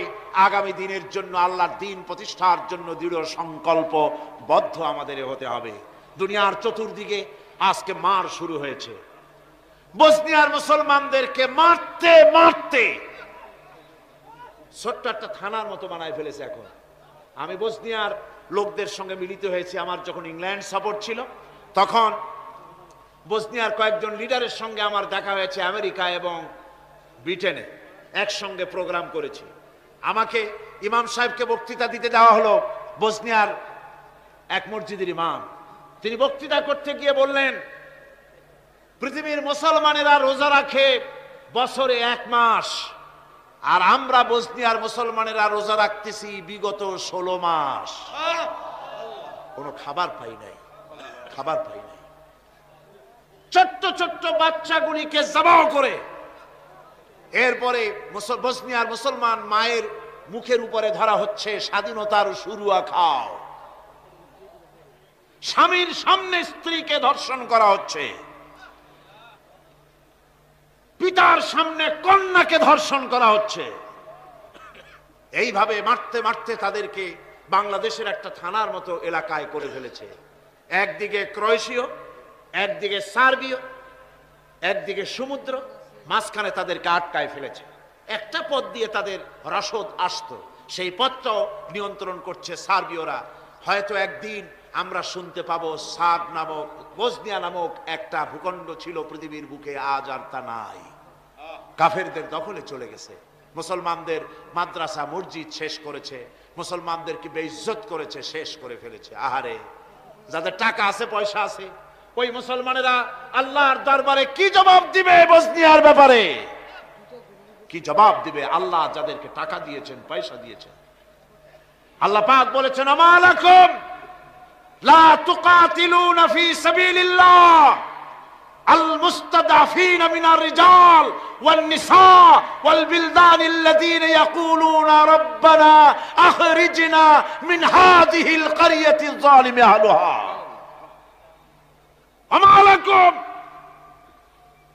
পৃথিবীর মানুষেরা, তোমাদের কি হয়েছে? লা তুকাতিলুনা ফি সাবিলিল্লাহ, কেন আল্লাহর রাস্তায় লড়াই করো না? ওই সমস্ত মানুষের, নির্যাতিত মানুষের সপক্ষে যেসব নারী, বৃদ্ধ, বৃদ্ধার শিশু চিৎকার বেড়ে আমার কাছে বলতেছে, রব্বুল আলামিন মেহেরবানি করে এই জালিম জনপদ থেকে আমাদের বাঁচাও, তোমার পক্ষ থেকে আমাদের জন্য সাহায্যকারী পাঠাও।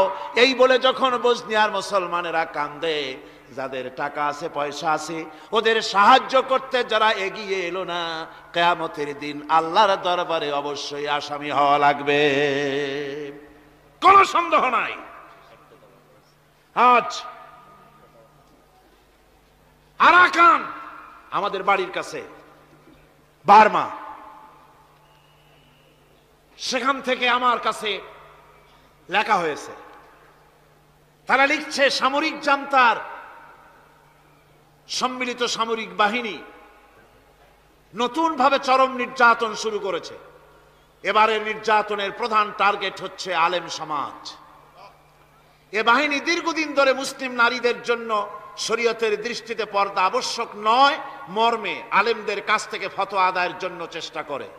ব্যর্থ হয়ে বর্তমানে আলেমদেরকে পাইকারি হারে গ্রেফতার করে ব্যারাকে নিয়ে গিয়ে অমানুষিক নির্যাতন চালাচ্ছে, আলেমদের পুড়িয়ে দাড়ি মুন্ডিয়ে দিচ্ছে। আরাকানের গ্রান্ড মুফতি মাওলানা নুরুল হক সাহেবকে অনেক নির্যাতনের পর উপরোক্ত ফতোয়া আদায় করতে না পেরে নির্মমভাবে তাকে হত্যা করেছে। প্রতি মুসলিম পাড়া থেকে 20-30 জন করে মুসলিম যুবতী সামরিক বাহিনীর ব্যারাকে সরবরাহ করার জন্য নির্দেশ দেওয়া হয়েছে। অনেক যুবতীদের ইতিমধ্যে ব্যারাকে নিয়ে গিয়ে সামরিক নির্যাতন চালিয়ে তাদেরকে হত্যা করা হয়েছে। আরাকান থেকে এই চিঠি আমাদের কাছে এসেছে। বাংলাদেশ 11.5 কোটি মুসলমানের দেশ। আমাদের প্রতিবেশী বার্মার উপরে, বার্মার মুসলমানদের উপরে যে অত্যাচার হতেছে, বাংলাদেশ সরকার, এই সরকার যদি ইমানদার সরকার হতো, এ সরকার যদি কোরআনের সরকার হতো, এ সরকার যদি রাসূলুল্লাহর হাদিসের সরকার হতো, এ সরকার যদি 11 কোটি মুসলমানদের প্রতিনিধিত্ব করত, বার্মার সাথে যুদ্ধ করে মুসলমানদেরকে উদ্ধার করা হতো।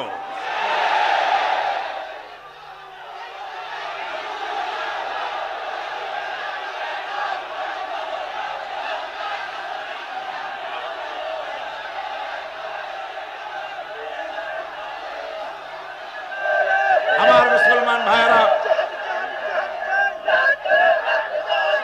আমাদেরকে প্রস্তুতি নিতে হবে। কাশ্মীরের উপরে ভারত যে অত্যাচার করতেছে, কাশ্মীরের ব্যাপারে আমরা আগের থেকে আমাদের মত ব্যক্ত করে এসেছি। আমরা কাশ্মীরি জনগণের সপক্ষে। কাশ্মীরি মুসলমানেরা বছরের পর বছর ধরে আত্মনিয়ন্ত্রণাধিকারের প্রশ্নে তারা এক পায়ে দাঁড়িয়ে আছে। তাদেরকে রেফারেন্ডাম দেওয়া হোক, কাশ্মীরিরাই তাদের ভাগ্য নিজেরাই নিয়ন্ত্রিত করুক, এটাই ছিল জাতিসংঘের কথা, এটাই ছিল বিশ্ব বিবেকের কথা। কিন্তু ভারতের জালিম সরকার, মুশরিক সরকার, কাফের সরকার ভারত কাশ্মীরের মুসলমানদেরকে নির্বিবাদে হত্যা করছে। আমি আশ্চর্য হয়ে যাই যখন দেখি বাংলাদেশের কোন কোন পত্রিকায় কাশ্মীরি জনগণকে লেখে বিচ্ছিন্নতাবাদী। এরা নির্লজ্জভাবে ভারতের পা চেটে নিজেদের জীবিকা নির্বাহ করে। আমি আজ আপনাদের খেদমতে আরজ করতে চাই, পৃথিবীর নির্যাতিত মুসলমানদের পাশে আমরা আমাদের জীবন নিয়ে পাহারা দেব। আমাদের আর কিছু না থাকতে পারে, আমাদের ঈমানের মজবুতি আছে। ঈমানের মজবুতি আছে না? আপনারা মনে রাখবেন, ভারত তার অপসংস্কৃতি আমাদের মধ্যে ঢুকাচ্ছে। বাংলাদেশের মধ্যে মঙ্গল প্রদীপ দিয়ে অনুষ্ঠান শুরু হয়ে গিয়েছে, মঙ্গল প্রদীপ দিয়ে অনুষ্ঠান শুরু করা হচ্ছে। তারপরে নববর্ষ উদযাপনের জন্য হিন্দুয়ানি কায়দায় উদযাপন করা হচ্ছে। সাব গেমস শুরু করা হলো, কোরআনে কারীম তেলাওয়াত করা হলো না। সেখানে বর এবং বধূ বানানো হয়েছে, তাতে টোপর পরাইয়া হিন্দুয়ানি কায়দায় করানো হয়েছে। বাংলাদেশের কলেজ ইউনিভার্সিটির সামনে মূর্তি বসানো হতেছে। সুতরাং অপসংস্কৃতি দিয়ে ভারত বাংলাদেশের উপরে তার আধিপত্য বিস্তার করতেছে। এ ব্যাপারে মুসলমানদের ঐক্য চাই। ভারতের আমাদের ব্যাপারে ভারতের যে ভূমিকা, সে ভূমিকা হচ্ছে ওরা আমাদেরকে মেরে ফেলতে চায়, ওরা আমাদেরকে পানিতে মারবে, ওরা আমাদেরকে ভাতে মারবে, ওরা আমাদেরকে শেষ করে দেবে, স্বাধীনতাকে বিপন্ন করে দেবে। এজন্য আজ এই বিশাল জনসমুদ্রের কাছে প্রশ্ন করি, যদি প্রয়োজন হয় আমাদের চির দুশ্মন ভারতের বিরুদ্ধে যদি লড়াইয়ের প্রয়োজন হয়, তোমরা সবাই প্রস্তুত থাকবে। আমি সমস্ত মুসলমানদেরকে বলতে চাই, আপনারা বেশি স্লোগান দিলে আমি তো কথা বলতে পারবো না। আমি বলতে চাই, আমাদের দেশ ভারতের ষড়যন্ত্রের শিকারে পরিণত হয়েছে। এই ষড়যন্ত্রের গভীরতা আমাদেরকে বুঝতে হবে। মুনাজাতের আগে এই জরুরি কথাগুলি আমি আমার এই বিশাল জনসমুদ্রের কাছে পৌঁছতে চাই। তার কারণ আমি তো আর নাও থাকতে পারি দুনিয়ায়। কোরআনে কারীমের কথা, হক কথা, জাতির কথা আপনাদের সামনে বলে যেতে চাই। আমাদের দেশে আজ কলেজ ইউনিভার্সিটি যত বন্ধ হচ্ছে সন্ত্রাসের কারণে, আপনারা বলেন পৃথিবীতে আমাদের প্রতিবেশী দেশ ভারতেও, সেখানেও কি এত কলেজ ইউনিভার্সিটি এত হারে এভাবে কি সন্ত্রাসের কারণে বন্ধ হয়? তাহলে বাংলাদেশে হচ্ছে কেন? তার কারণ হচ্ছে আজ যেমন বাংলাদেশ ভারতের উপরে নির্ভর করে মুরগির ডিম, কসমের ডিম পর্যন্ত ভারত থেকে আমদানি করতেছে, অনুরূপ ভাবে কলেজ ইউনিভার্সিটিতে সেশন জট লাগায়া, পরীক্ষা বন্ধ করে দিয়ে, মারামারি লাগায়া, সন্ত্রাসের কারণে কলেজ বিশ্ববিদ্যালয় বন্ধ করে দিয়ে, দীর্ঘসূত্রিতা দেখাইয়া তারপরে এখানে অভাব দেখানো হবে, এখানে ডাক্তার তৈরি হবে না, ইঞ্জিনিয়ার তৈরি হবে না, এখানে আইনজীবী তৈরি হবে না, এখানে সিভিল এডমিশন চালাতে পারে এমন যোগ্য লোক তৈরি হবে না, পরীক্ষা দিতে পারবে না বলে, ফলে ডাক্তার, ইঞ্জিনিয়ার, আইনজীবী, বুদ্ধিজীবী, সাহিত্যিক, কবি ভারতের কাছ থেকে ডিমের মতো, মুরগির মতো, গরুর মতো, ডালের মতো ভারত থেকে আমদানি করতে হবে। এটা হচ্ছে এই ষড়যন্ত্র। আমাদের দেশে কলেজ ভার্সিটিতে মারামারি হয়, ছাত্ররা নিজেরা মারামারি করে, মারামারি করেই রাস্তায় এসে গাড়ি ভাঙা আরম্ভ করে। গাড়ি কি তোমার শ্বশুরের গাড়ি? এই যে বাসগুলো ভাঙো, গাড়িগুলি ভাঙো, কার গাড়ি ভাঙো? আমি সমস্ত যুবকদের বলতে চাই, আমার যুবকেরা, খবরদার গাড়ি ভেঙো না। কার গাড়িতে আগুন দাও, কার গাড়ি ভাঙো? কয়েক লক্ষ টাকা দাম এক একটা গাড়ি। এই গাড়ি ভাঙাও ভারতের একটি ষড়যন্ত্র।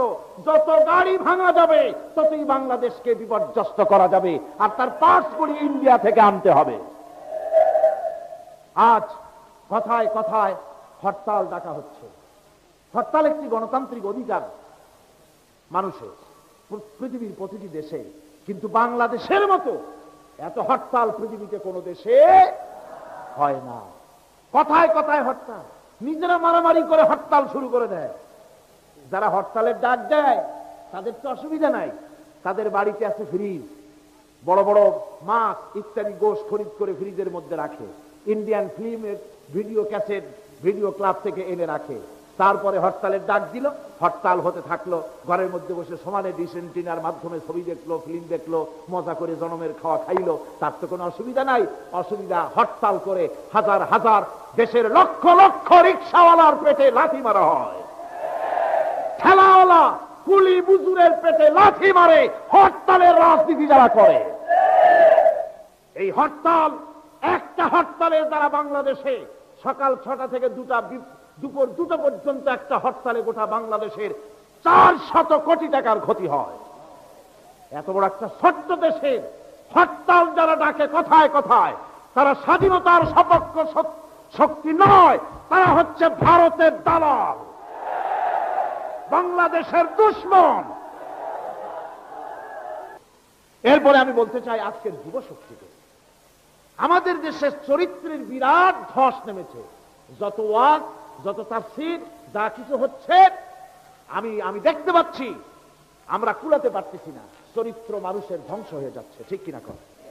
আমার ক্ষুদ্র নজরে আমি দেখি বাংলাদেশে মানুষের চরিত্র আস্তে আস্তে শেষ হয়ে যাচ্ছে। ছাত্র, শিক্ষক, চিকিৎসক, প্রকৌশলী, বুদ্ধিজীবী, তারপরে ব্যবসায়ী, সকল শ্রেণীর মানুষের মধ্যে চরিত্রের বিরাট ধস নেমেছে। আমার ধারণা মিথ্যা না ঠিক? এই চরিত্র গঠনের জন্য আমি সকলকে আহ্বান জানাই। আজ নারীরা রাস্তায় বেরোতে পারে না, মহিলারা কলেজে যাবে, স্কুলে যাবে, যুবকরা তাদেরকে উত্তপ্ত করে, আজে বাজে কথা তাদেরকে বলে। তুমি একটা যুবতী মেয়ে লোক দেখলে আজে বাজে কথা বলো, তোমার এই চিন্তা কেন হয় না যে এটা তো আমার বোনও হতে পারত, এটা তো আমার মাও হতে পারত? মেয়েরা রাস্তায় স্বাধীনভাবে কেন চলতে পারবে না? কেন তুমি তাকে উত্তক্ত করো? কেন বাজে কথা তাকে শোনাও? যুবক ভাইদের বলবো, মায়ের জাতিকে, মহিলাদেরকে সম্মান করতে শিখুন। তারা মায়ের জাতি। মহিলারা কিসের জাতি? জোরে বলেন, কিসের জাতি? মায়ের জাতি। সুতরাং মায়ের জাতিকে সম্মান করতে শিখুন, তাদের অধিকার আদায় করুন। সর্বত্র মহিলাদের অধিকার আদায় করতে শিখুন এবং নিজেদের চরিত্র গঠন করুন। দেশকে ভালোবাসুন। সোনার বাংলা, আমি তোমায় ভালোবাসি, এটা বললেই ভালোবাসা হয় না, ভালোবাসার প্রমাণ দিতে হয়। সোনার বাংলা, আমি তোমায় ভালোবাসি, আর ইন্ডিয়ান শাড়ি না হলে জীবন বাঁচে না, ইন্ডিয়ান চাদর না হলে শীত মানে না। এটা কম দেশি ভালোবাসা। দেশকে ভালোবাসতে হবে। কল কারখানায় যারা কাজ করেন, উৎপাদন বাড়ান, ইবাদত হবে। কাজে ফাঁকি দিবেন, বেতন হালাল হবে না। কথা মনে থাকবে আপনাদের? আমি গত 1 মাস আগে কুয়েত সফরে ছিলাম, ওয়াজ করতেছিলাম। প্রায় 1000-10 লোক আমার সামনে বসা কুয়েতে। আমি বলতেছিলাম, ইরাকের জুলম থেকে আল্লাহ পাক কুয়েতকে হেফাজত করেছে এবং পৃথিবীর মধ্যে সমস্ত আরব কান্ট্রিগুলির মধ্যে কুয়েত পৃথিবীর বিভিন্ন গরিব দেশ, এতিমদেরকে, গরিবদেরকে যথেষ্ট সাহায্য করে। বড় ভালো দেশ। আপনারা সেখানে কাজ পেয়েছেন, আপনারা এই দেশের জন্য দোয়া করবেন। এ কথা বলার সাথে সাথে যারা আমার সামনে বসা ছিল, এর 90% হচ্ছে বাংলাদেশি। একজন লোক দাঁড়ায় বলল, আপনি তো কুয়েতের খুব প্রশংসা করলেন, আমাদেরকে মাত্র 24 দিনার বেতন দেয়, আমরা না খাইয়ে মরি, 2 বছরের মধ্যেও যে টাকা খরচ করে আসছি সে টাকা আদায় হবে না। আমি বললাম, আপনি বসুন, আপনি যে কথা বললেন কুয়েত আপনাকে 24 দিনার বেতন দেয়, এর জন্য কুয়েত গভর্নমেন্ট দায়ী না। এর জন্য দায়ী যদি কেউ হয় তো আমার দেশের জনশক্তি মন্ত্রণালয় দায়ী। কেন কুয়েত গভর্নমেন্টের সঙ্গে বার্গেনিং করা হলো না? 100 দিনারের নিচে আমার লেবার যাবে না। দরাদরি করতে করতে 50 এসে ঠেকতো, তবুও তো বাঁচত। এ হলো 1 নম্বর কথা। 2 নম্বরের কথা হলো, আমি আপনাকে দায়ী করি যিনি প্রশ্ন করলেন, আপনারা দেশে বসে বিএ পাস করিয়া রিকশার হ্যান্ডেলে হাত দিতে পারেন না, লেখাপড়ার জাজ যায়, লাঙ্গলে হাত লাগাতে পারেন না, ইজ্জত যায় 14 গোষ্ঠী, বেবি ট্যাক্সির গায়ে হাত দিতে পারেন না, শ্বশুরের ইজ্জত চলে যাবে। বিএ পাস করেছেন, অহংকারের ঠেলায় সাইকেলে, রিকশায়, লাঙ্গলের গায়ে হাত দেওয়া যায় না, কিন্তু কুয়েতে এসে রাস্তা সাফ করতেছেন, তাতে আপনাদের ইজ্জত যায় না। আমার দেশের বহু যুবক টাকা পয়সা, বাড়ি ঘর বিক্রি করে 70,000 টাকা খরচ করে সৌদি আরব, কুয়েত, কাতার, বাহরাইন চলে যাচ্ছে। 2 বছর লাগে টাকা আদায় করতে। বাংলাদেশে যদি ওর শিখি কাজ করত, নিজের উপকার হতো, দেশের উপকার হতো। অত গরম, অত ঠান্ডা পৃথিবীতে কোথাও নাই। বিভিন্ন দেশে যত ঠান্ডা আর গরম, আমার দেশ সবচাইতে বেশি আল্লাহর নিয়ামত। জোরে কোন আলহামদুলিল্লাহ, জোরে কোন আলহামদুলিল্লাহ। যে টাকা খরচ করে বিদেশে গেছিলেন, ওই টাকা দিয়ে পানের দোকান দিয়ে বদ্দার হাটে বসতেন, গোশত বেচার কাছে চীনাবাদাম বিক্রি করতেন, আপনার ফ্যামিলি বাঁচাইতে পারতেন, এত কষ্ট করা লাগতো না। সুতরাং দেশকে ভালোবাসুন। আমার দেশের যুবকদের ধারণা লাঙ্গলে হাত দিলে বেইজ্জত হবে, এটা সবচাইতে হীনমন্যতা। জার্মান থেকে একজন কৃষিবিদ আসছিলেন বাংলাদেশ দেখতে, সেই ব্রিটিশ পিরিয়ড। শুনছিলেন তিনি সোনার বাংলা, সুজলা সুফলা শস্য শ্যামলা সোনার বাংলাদেশ। তো কেমন সোনা দেখে আসি। দেখে গিয়ে তিনি গভর্নমেন্টকে রিপোর্ট করলেন, জার্মানে গিয়ে পৃথিবীতে সব জায়গায় চাষ হয় 2টা গরু দিয়ে, বঙ্গদেশে দেখে এলাম চাষ হয় 3টা গরু দিয়া। তার মানে পেছনের 2টাও গরু, সামনেরটাও। কারণ কি? তিনি মন্তব্য এই জন্য করলেন, বললেন, এমন সোনার মাটি, এমন ফার্টাইল জমিন, এমন উর্বর জমিন, লাঙ্গল লাগে না, আঙ্গুল দিয়ে খুশিয়া কদুর বিচি লাগাই দিলে পরের দিন 2 পাতা, 3 দিন পর 3 লতা, 6 দিন পরে কদু, 5 দিন পরে চিংড়ি মাছ দিয়ে রান্না করে জন্মের খাওয়া তারা খায়। এত সুন্দর মাটির ফসল যেখানে হয়, সেই দেশে চাষ করতে তারা জানে না, সায়েন্টিফিক পদ্ধতিতে চাষ করতে জানে না। আমার দেশের শিক্ষিত ছেলেরা যেদিন চাষ শিখবে, তখন জমিন 50 গুণ ফসল দেবে, আরো বেশি। কাজ করুন, দেশকে ভালোবাসুন। চুরি করলে ক্ষতি, চুরি করলে লজ্জার কাজ। জুতা সেলাইতেও কোনো লজ্জা নাই, কোনো শরম নাই। মাস্তানি ছেড়ে দিন, অস্ত্রবাজি ছেড়ে দিন, মানুষকে হত্যা করা ছেড়ে দিন, মারামারি ছেড়ে দিন, অন্যের মিটিং মিছিল এবং তাদের জনসভা ভাঙ্গার এই কুরুচিপূর্ণ কাজ বাদ দিন। গণতন্ত্রের অর্থই হলো অন্যের কথা বলবে, সে প্রত্যেকেই তার কথা বলবে, কথা বলার অধিকার থাকতে হবে, তবে না গণতন্ত্রের চর্চা হবে। আমি আপনাদের খেদমতে এই সব কথাগুলি আপনাদের সামনে পেশ করলাম। আল্লাহ পাক এই কথাগুলি আমাদেরকে মেনে চলার তৌফিক দান করুন, সবাই বলুন আমিন। গণতন্ত্র আজ পৃথিবীর সর্বত্র শুরু হয়েছে, রাজতন্ত্র শেষ হতে চলেছে। কোন আলহামদুলিল্লাহ। সৌদি আরবের মতো দেশ, রাজতন্ত্রের দেশেও আজকের খবরের কাগজে পেলাম সৌদি আরবের বাদশাহ ফাহাদ তার 60 সদস্য বিশিষ্ট মজলিসে শুরা নিয়ে বসেছেন এবং নতুন দিগন্তের উন্মোচন করেছেন। সৌদি আরবিয়াও গণতন্ত্রের বাতাস, ঠান্ডা বাতাস প্রবাহিত হওয়া শুরু হয়ে গেছে। কোন আলহামদুলিল্লাহ। এই গণতন্ত্র মিশরে আসুক, এই গণতন্ত্র আরব আমিরাতে আসুক, কাতারে আসুক, কুয়েতে আসুক, সারা পৃথিবীতে গণতন্ত্রের হাওয়া ছড়িয়ে যাক, কোরআনের রাত চালু হয়ে যাক। আল্লাহর দ্বীন প্রতিষ্ঠিত হলেই মানুষের জন্য সুখ আসবে, শান্তি আসবে, স্বস্তি আসবে, স্থিতিশীলতা আসবে, মানুষ ফিরে পাবে তার সেই হারানো সুদিন। আল্লাহ যেন এই তৌফিক আমাদের সকলকেই দান করেন, সবাই বলেন আমিন। হ্যাঁ, দিবেন ঘোষণা। আর একটি কাজ হচ্ছে ঐক্যবদ্ধ হওয়া। কি হওয়া? ঐক্যবদ্ধ হতে হবে আমাদেরকে। ওলামা, মাশায়েখ, পীর বুজুর্গ যারা আছে সকলকেই ঐক্যবদ্ধ হতে হবে। কাদা ছড়াছড়ি বন্ধ করে দিতে হবে। কাদা ছড়াছড়ি করে কোনো লাভ নাই।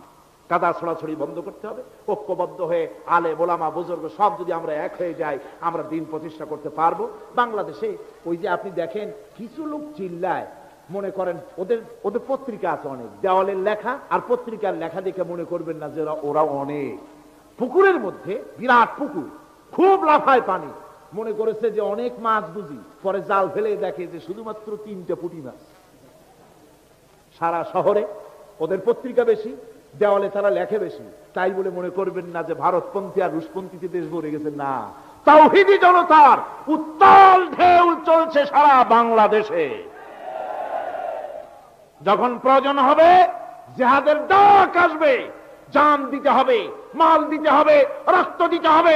আমাদের রক্তের উপরে ইসলামের পতাকা উড্ডীন হয়ে বাংলার জমিনে কোরআনের শাসন চালু হবে ইনশাআল্লাহ।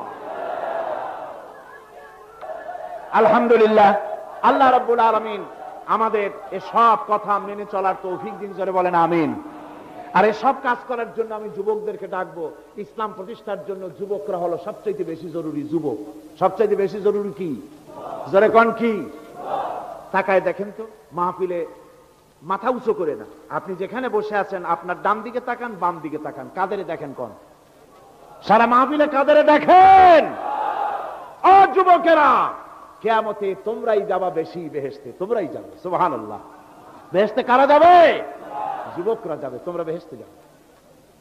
আমি আমার কলেজের ছাত্র, ইউনিভার্সিটির ছাত্র, সমস্ত ছাত্র যুবকদেরকে বলতে চাই, যুবকেরা শুনে নাও, তোমাদের নেতারা ঢাকা থেকে যখন তোমাদের কাছে আসে, যে পার্টি তুমি করো না কেন, তোমাকে টাকা দেয়, অস্ত্র দেয়, নারী দেয়, মদ দেয়, পরের মিটিং ভাঙতে বলে, মিছিল ভাঙতে বলে। তুমি আমাকে বলো, নিজের কাছে নিজে প্রশ্ন করো, তোমার নেতা কি কোনোদিন তোমাকে বলেছে বাবা আল্লাহর দরবারে উঠতে হবে, কিয়ামতে জবাব দিতে হবে, খবরদার 5 ওয়াক্ত নামাজ ঠিক মতো পড়ো, সকালবেলায় কোরআন শরীফ পড়ো, মা বাবার খেদমত করো, আর সত্য কথা বলো, মারামারি কোনোদিন করো না, এমন কথা কোন নেতা তোমাকে কোনোদিন বলেছে নাকি? বলে নাই। তোমার নেতারা তোমাকে লাঠির মতো ব্যবহার করে। আমাদের কথা দেওয়ালে লেখো, আমাদের জন্য এই করো, সেই বেড়ায়। আমি যুবকদের বলি, যুবক ভাইরা ফিরে আসো ইসলামের দিকে। তোমাদের রক্তের উপর ইসলাম প্রতিষ্ঠিত হয়েছে, আবার ভবিষ্যতেও তোমাদের রক্ত দিয়েই, তোমাদের শক্তি দিয়েই দ্বীন প্রতিষ্ঠিত হবে। শাহাদাতের মৌতের চাইতে আরামের মৌত আর পৃথিবীতে মোটেও নাই। সুবহানাল্লাহ ওয়া বিহামদিহি। আল্লাহর নবী বলেছেন, শাহাদাতের মৌত কোন যন্ত্রণার মৌত নয়। পিঁপড়ায় কাটলে পরে যতটুকুন যন্ত্রণা হয়, শাহাদাতের মৌতে এর চাইতে বেশি কোনো যন্ত্রণা নয়। আল্লাহর দরবারে শাহাদাতের নজরানা যদি পেশ করা যায়, সেজন্য ইসলামের পথ হলো বড় পথ, আর কোনো পথ নাই। কোনো হিসাব হবে না, কোনো বিচার হবে না। কিয়ামতের ময়দানে আল্লাহ রাব্বুল আলামিন শহীদকে তার জান্নাত বিনা হিসাবে দিয়া দিবেন। শহীদ তো কিয়ামতে উঠবে রক্ত মাখা জামা নিয়ে। কবি বলছেন, বামা হাসরগার খুদা পুরসিদ বাগুয়াম দার জওয়াবে ও শহীদে ইশক শহীদে খঞ্জরে ইশকাত গওয়াহিয়া কাফনদারম। কিয়ামতের দিন আল্লাহ রাব্বুল আলামিন শহীদকে দেখে বলবেন, তোমার গায়ে আঘাতগুলি কেন, এই ক্ষতের চিহ্ন কেন? বলবে, আল্লাহ তোমার দিন প্রতিষ্ঠার জন্য রক্ত দিয়েছি, জান দিয়েছি, মাল দিয়েছি, কাফেরের আমারে কোপায়েছে, গুলি মেরেছে, ওই চিহ্ন নিয়ে তোমার দরবারে হাজির হয়ে গেছি।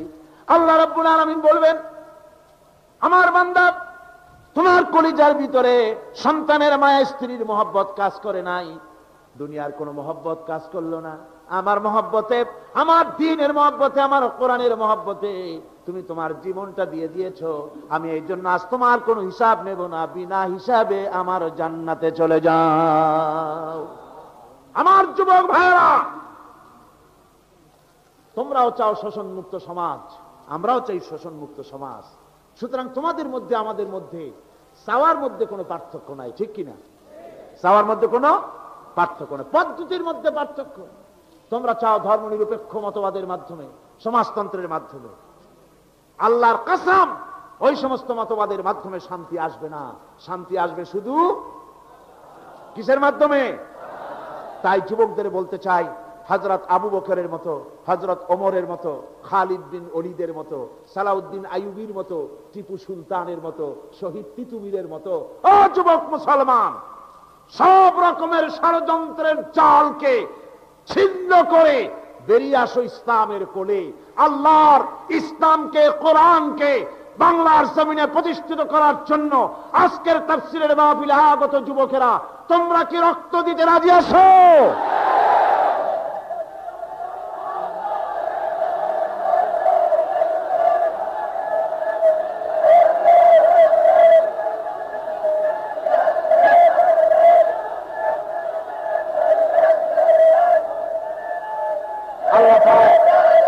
আল্লাহ পাক আজকের মাহফিল কবুল করুন, সমস্ত যুবকদের কবুল করুন, জোরে বলেন আমিন। এখন দুটি ঘোষণা হবে, দুটি ঘোষণার পরেই আমরা মোনাজাতের দিকে এগিয়ে যাব। দাঁড়ানো ভাইরা সব বসেন। 5 দিন ব্যাপী তাফসীরুল কোরআন মাহফিলের মোনাজাত বিশেষ বৈশিষ্ট্যের দাবিদার, প্রাণ খুলে আল্লাহর কাছে জীবনের সব অভিযোগ তার কাছে কাতরুক্তি করে জানাবো। আলহামদুলিল্লাহ, আজকে আপনাদের জন্য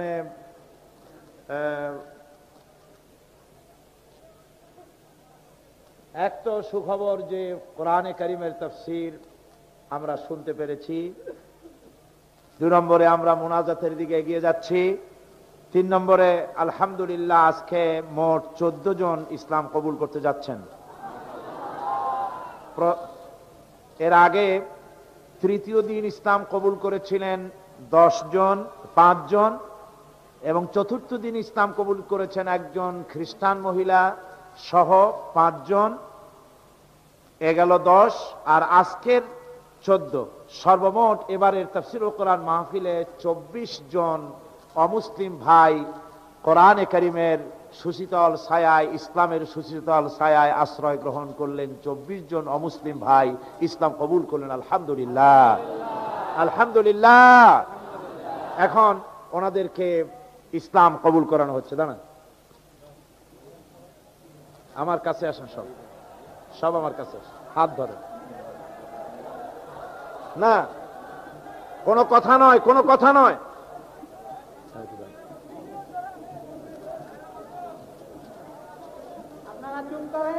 কথা বন্ধ করুন, হাত দেন, আমার হাত ধরেন সবাই, সবাই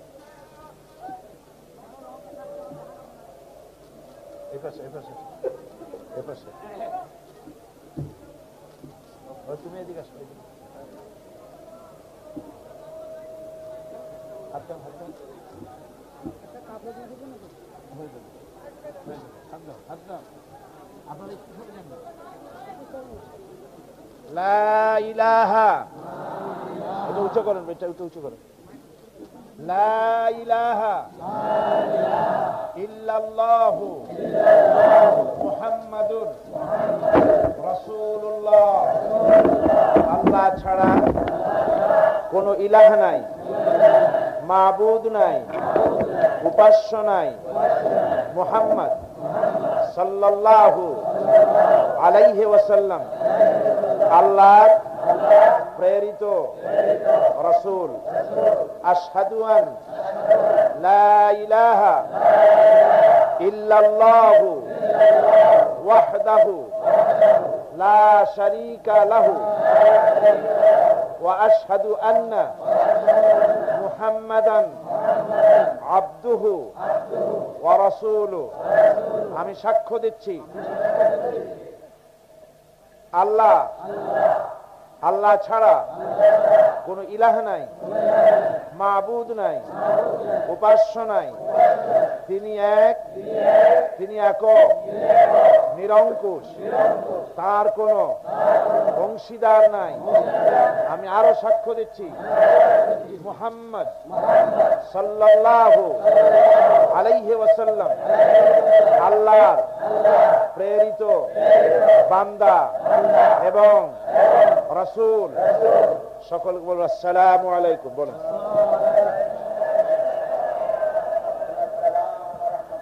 আমি এই বিশাল জনসমুদ্রের মধ্যে আজকে যারা ইসলাম কবুল করলেন তারা আমাদের মধ্যে সবচাইতে এখন বেগুনাহ, তাদের আমলনামায় কোনো গুনাহ নাই।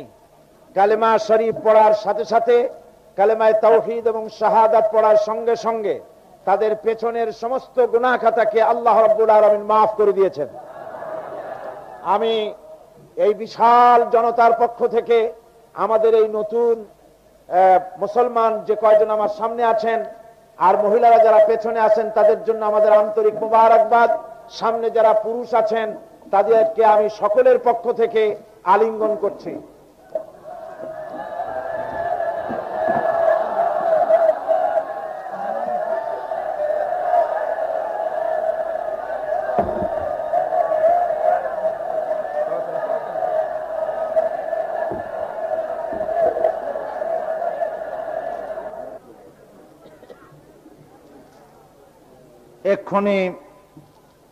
এক্ষুনি মোনাজাত হবে ইনশাআল্লাহ।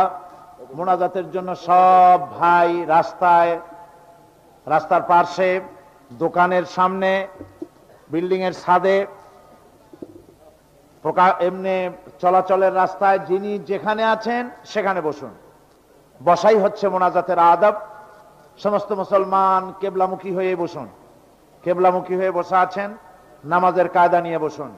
নামাজের কায়দা নিয়ে বসুন। তাশাহুদ যেভাবে মানুষে পড়ে ওইভাবে করে সমস্ত মানুষ গোলামির অনুভূতি নিয়ে, বান্দার অনুভূতি নিয়ে, রাজাধিরাজ সম্রাটের সম্রাট আল্লাহ সুবহানাহু ওয়া তাআলা তার দরবারে মুনাজাতের জন্য প্রস্তুতি গ্রহণ করুন। কোন মুসলমান দাঁড়িয়ে থাকবেন না। সব মুসলমান দোকানপাটের বেচা কেনা সবকিছু বন্ধ করে দিন। সবকিছু বন্ধ করে দিন। যার যার জায়গায় বসে পড়ুন। ভলেন্টিয়াররাও তাদের দায়িত্ব শুধু মোনাজাতি। এখন সকলেই মোনাজাতে অংশগ্রহণ করবেন। মোনাজাতের আগে, মোনাজাতের পর এশার নামাজের আজান হবে। বা জামাত এশার নামাজ পড়বেন। এত বড় জামাত ছেড়ে কেউ যাবেন না। আর যাওয়ার সময় সকলে যেভাবে আসছিলেন ওইভাবে করে স্লোগান দিতে দিতে, আল্লাহর নাম নিতে নিতে, জিকিরের সাথে ফিকিরের সাথে আপনারা আল কোরআনের আলো ঘরে ঘরে জালো এই স্লোগান দিতে দিতে সব চতুর্দিকে ছড়িয়ে পড়বেন নিজ নিজ জায়গায়। আর 5 দিন ধরে যে কথাগুলি বলা হলো এই কথাগুলি হৃদয়ের কন্দরে আপনারা জমা করে রাখবেন আর জীবনের উপরে আমল করবেন। 5 দিন তাফসীরুল কোরআন মাহফিলের আমার শেষ দাবি আপনাদের কাছে, যা কিছু 5 দিন ধরে শুনলেন, যা কিছু বিগত 15 বছর ধরে শুনলেন কোরআনের কথা, কোরআনের ভিতরে জীবনের সব সমস্যার সমাধান আছে কি নাই? আপনারা বছরের ভিতরে 5 দিন করে শোনেন, সব তো এখনো আপনারা জানতে পারেননি। কোরআনের সবগুলি সূরা এখানে আলোচনা করা সম্ভব এখনো হয়নি। মাত্র কয়েকটি সূরায় আলোচনা করা গেছে। আমি আপনাদেরকে অনুরোধ করব আমার হৃদয়ের, আমার অন্তরের অন্তঃস্থল থেকে আপনাদের প্রতি আবেদন, কোরআন শরীফকে বোঝার জন্য সকলেই আজকে শপথ নিবেন যে আমার জীবনে 1 বছর লাগুক, 2 বছর লাগুক, 30 পারা কোরআন শরীফ অর্থ এবং ব্যাখ্যা সহকারে আগামীকাল থেকেই বোঝা শুরু করব। এজন্য আপনারা তাফসীর কিনবেন, কোরআনে কারীমের তাফসীর কিনবেন, কোরআন শরীফ বুঝে পড়বেন। যদি আধা ঘন্টাও হয়, 24 ঘন্টার ভেতরে 1টা ঘন্টা আল্লাহর জন্য দিতে রাজি আছেন? তো নিয়ত করুন, শপথ করুন, আগামীকাল থেকে যতদিন বাঁচবো 30 পারা কোরআন শরীফ অর্থ এবং ব্যাখ্যা সহকারে বুঝে পড়বো। কতজন রাজি আছেন হাত তুলে দেখান। আলহামদুলিল্লাহ, আলহামদুলিল্লাহ। হাত নামান, আল্লাহ হাতগুলি কবুল করুন। 5 ওয়াক্ত নামাজকে আদায় করবেন বা জামাত, নামাজ ছেড়ে দিবেন না, শিরক করবেন না, বিদআত করবেন না, সত্য কথা বলবেন, হারাম খাবেন না, সুদ ঘুষের কাছে যাবেন না, ঈমানকে মজবুত রাখবেন, কোরআন শিখবেন আর ইসলামী আন্দোলনে শরীক হবেন। প্রত্যেকটি মুসলমান ইসলামী আন্দোলনের কর্মী হয়ে যেতে হবে। আমি যে বলেছি যে চরিত্রের যে ধস নেমেছে বাংলাদেশে, এটা কি আপনারা আমার সাথে একমত? তাহলে আপনারা কি এই শপথ নিবেন যে আমরা এই শপথ নিব যে প্রত্যেকে একেবারে কম করে হলেও 10 জন মানুষের চরিত্র ভালো বানাবার দায়িত্ব নেব। প্রত্যেক ব্যক্তি 10 জন লোকের চরিত্র ভালো বানাবার দায়িত্ব কি আপনারা নিতে পারবেন?